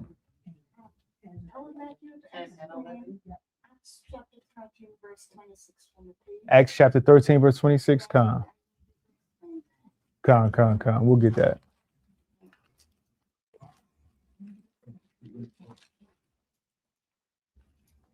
Israel. Israel. I thought it meant Israel. I just was, right? I thought it meant Con, Israel. I con, just didn't con. want to say that. I didn't want to be wrong. Con. Israel, you're right. Con. Yeah, so let's finish this up and we're gonna grab the scripture the sister wants. So You want what you want to do? Get what she wants now. now where we was just at Romans 9:25. Want to read 25, Give me a minute. 27. Yeah, Then Romans we grab 9, Acts 25. 13. Read out the book of Romans chapter 9, verse 25. And he saith also in Hosea, I will call them my people, which were not my people. Which we see who he's talking about, Israel. That's who he's quoting about Israel, right? Read. And her beloved, which was not beloved. And it came to pass, and it shall come to pass that in the place where it was said unto them, ye are not my people, there shall they be called the children of the living power. Right. This is the Gentiles, the Israelites coming back to their heritage. Right? Read on. Isaiah also cried concerning Israel. Letting it be known exactly who he's talking about. He keeping it going. Isaiah also cried about Israel, right? Read. Though the number of the children of Israel be as the sand of the sea, a remnant shall be saved. A remnant shall be saved, right? So the sister wanted me to break down what you wanted. Acts, you said 13, 26? 13 and 26. That's what you said, right? 13, Yeah, we 26. just read it. Let's Okay. go back to that, Bubble Show. Read out the book of Acts, chapter 13, verse 26. Men and brethren. Children of the stock of Abraham. So you know who the stock of Abraham is, right, sister? Israel, right? We are the stock of Abraham. We are the chosen, the heir seed, right? Read. And whosoever among you feareth Yahweh. So any of you, those are the stock of Abraham. Because it says, and whosoever. Remember, it mentioned children of Abraham already. And it is saying, and whosoever. Among you. So who's he talking to? That's what I need to explain. He's talking to the children of Abraham. He's still talking to them. Whosoever among you. I'm talking to this whole class right now, right? Whosoever among you fears the Most High. So maybe not everybody here fear the Most High. Whosoever among you that fear the Most High, this is who the word of salvation is sent.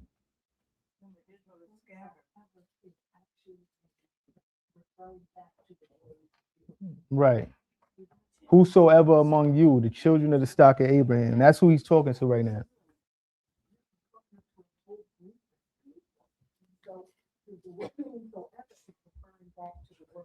Let's continue. Yeah. So that's basically everything, right? Everybody was edified. Anybody want any more? Yeah. Keep it in context, right? That's the whole point of this. Keep it in context. We want to, in context, how we get the context, who, what, when, where, why. and how. You got the literal context, and you got what was the other one? The scenery. What was it? Let me pull it back up again. Context. You got the verbal context and the situational context, right? Verbal context, the words, phrases, or sentences that come before and after a specific passage, determining its true meaning. Situational context, the time, location, culture, and conditions surrounding an event or behavior. And that's why we went into everything that we went to in the beginning of the class. Fine. To see what led up to these, where Paul was going, where these Israelites were scattered to. Any more questions? You good? And with that, we give all praises to the Most High. Okay. The water Yahweh.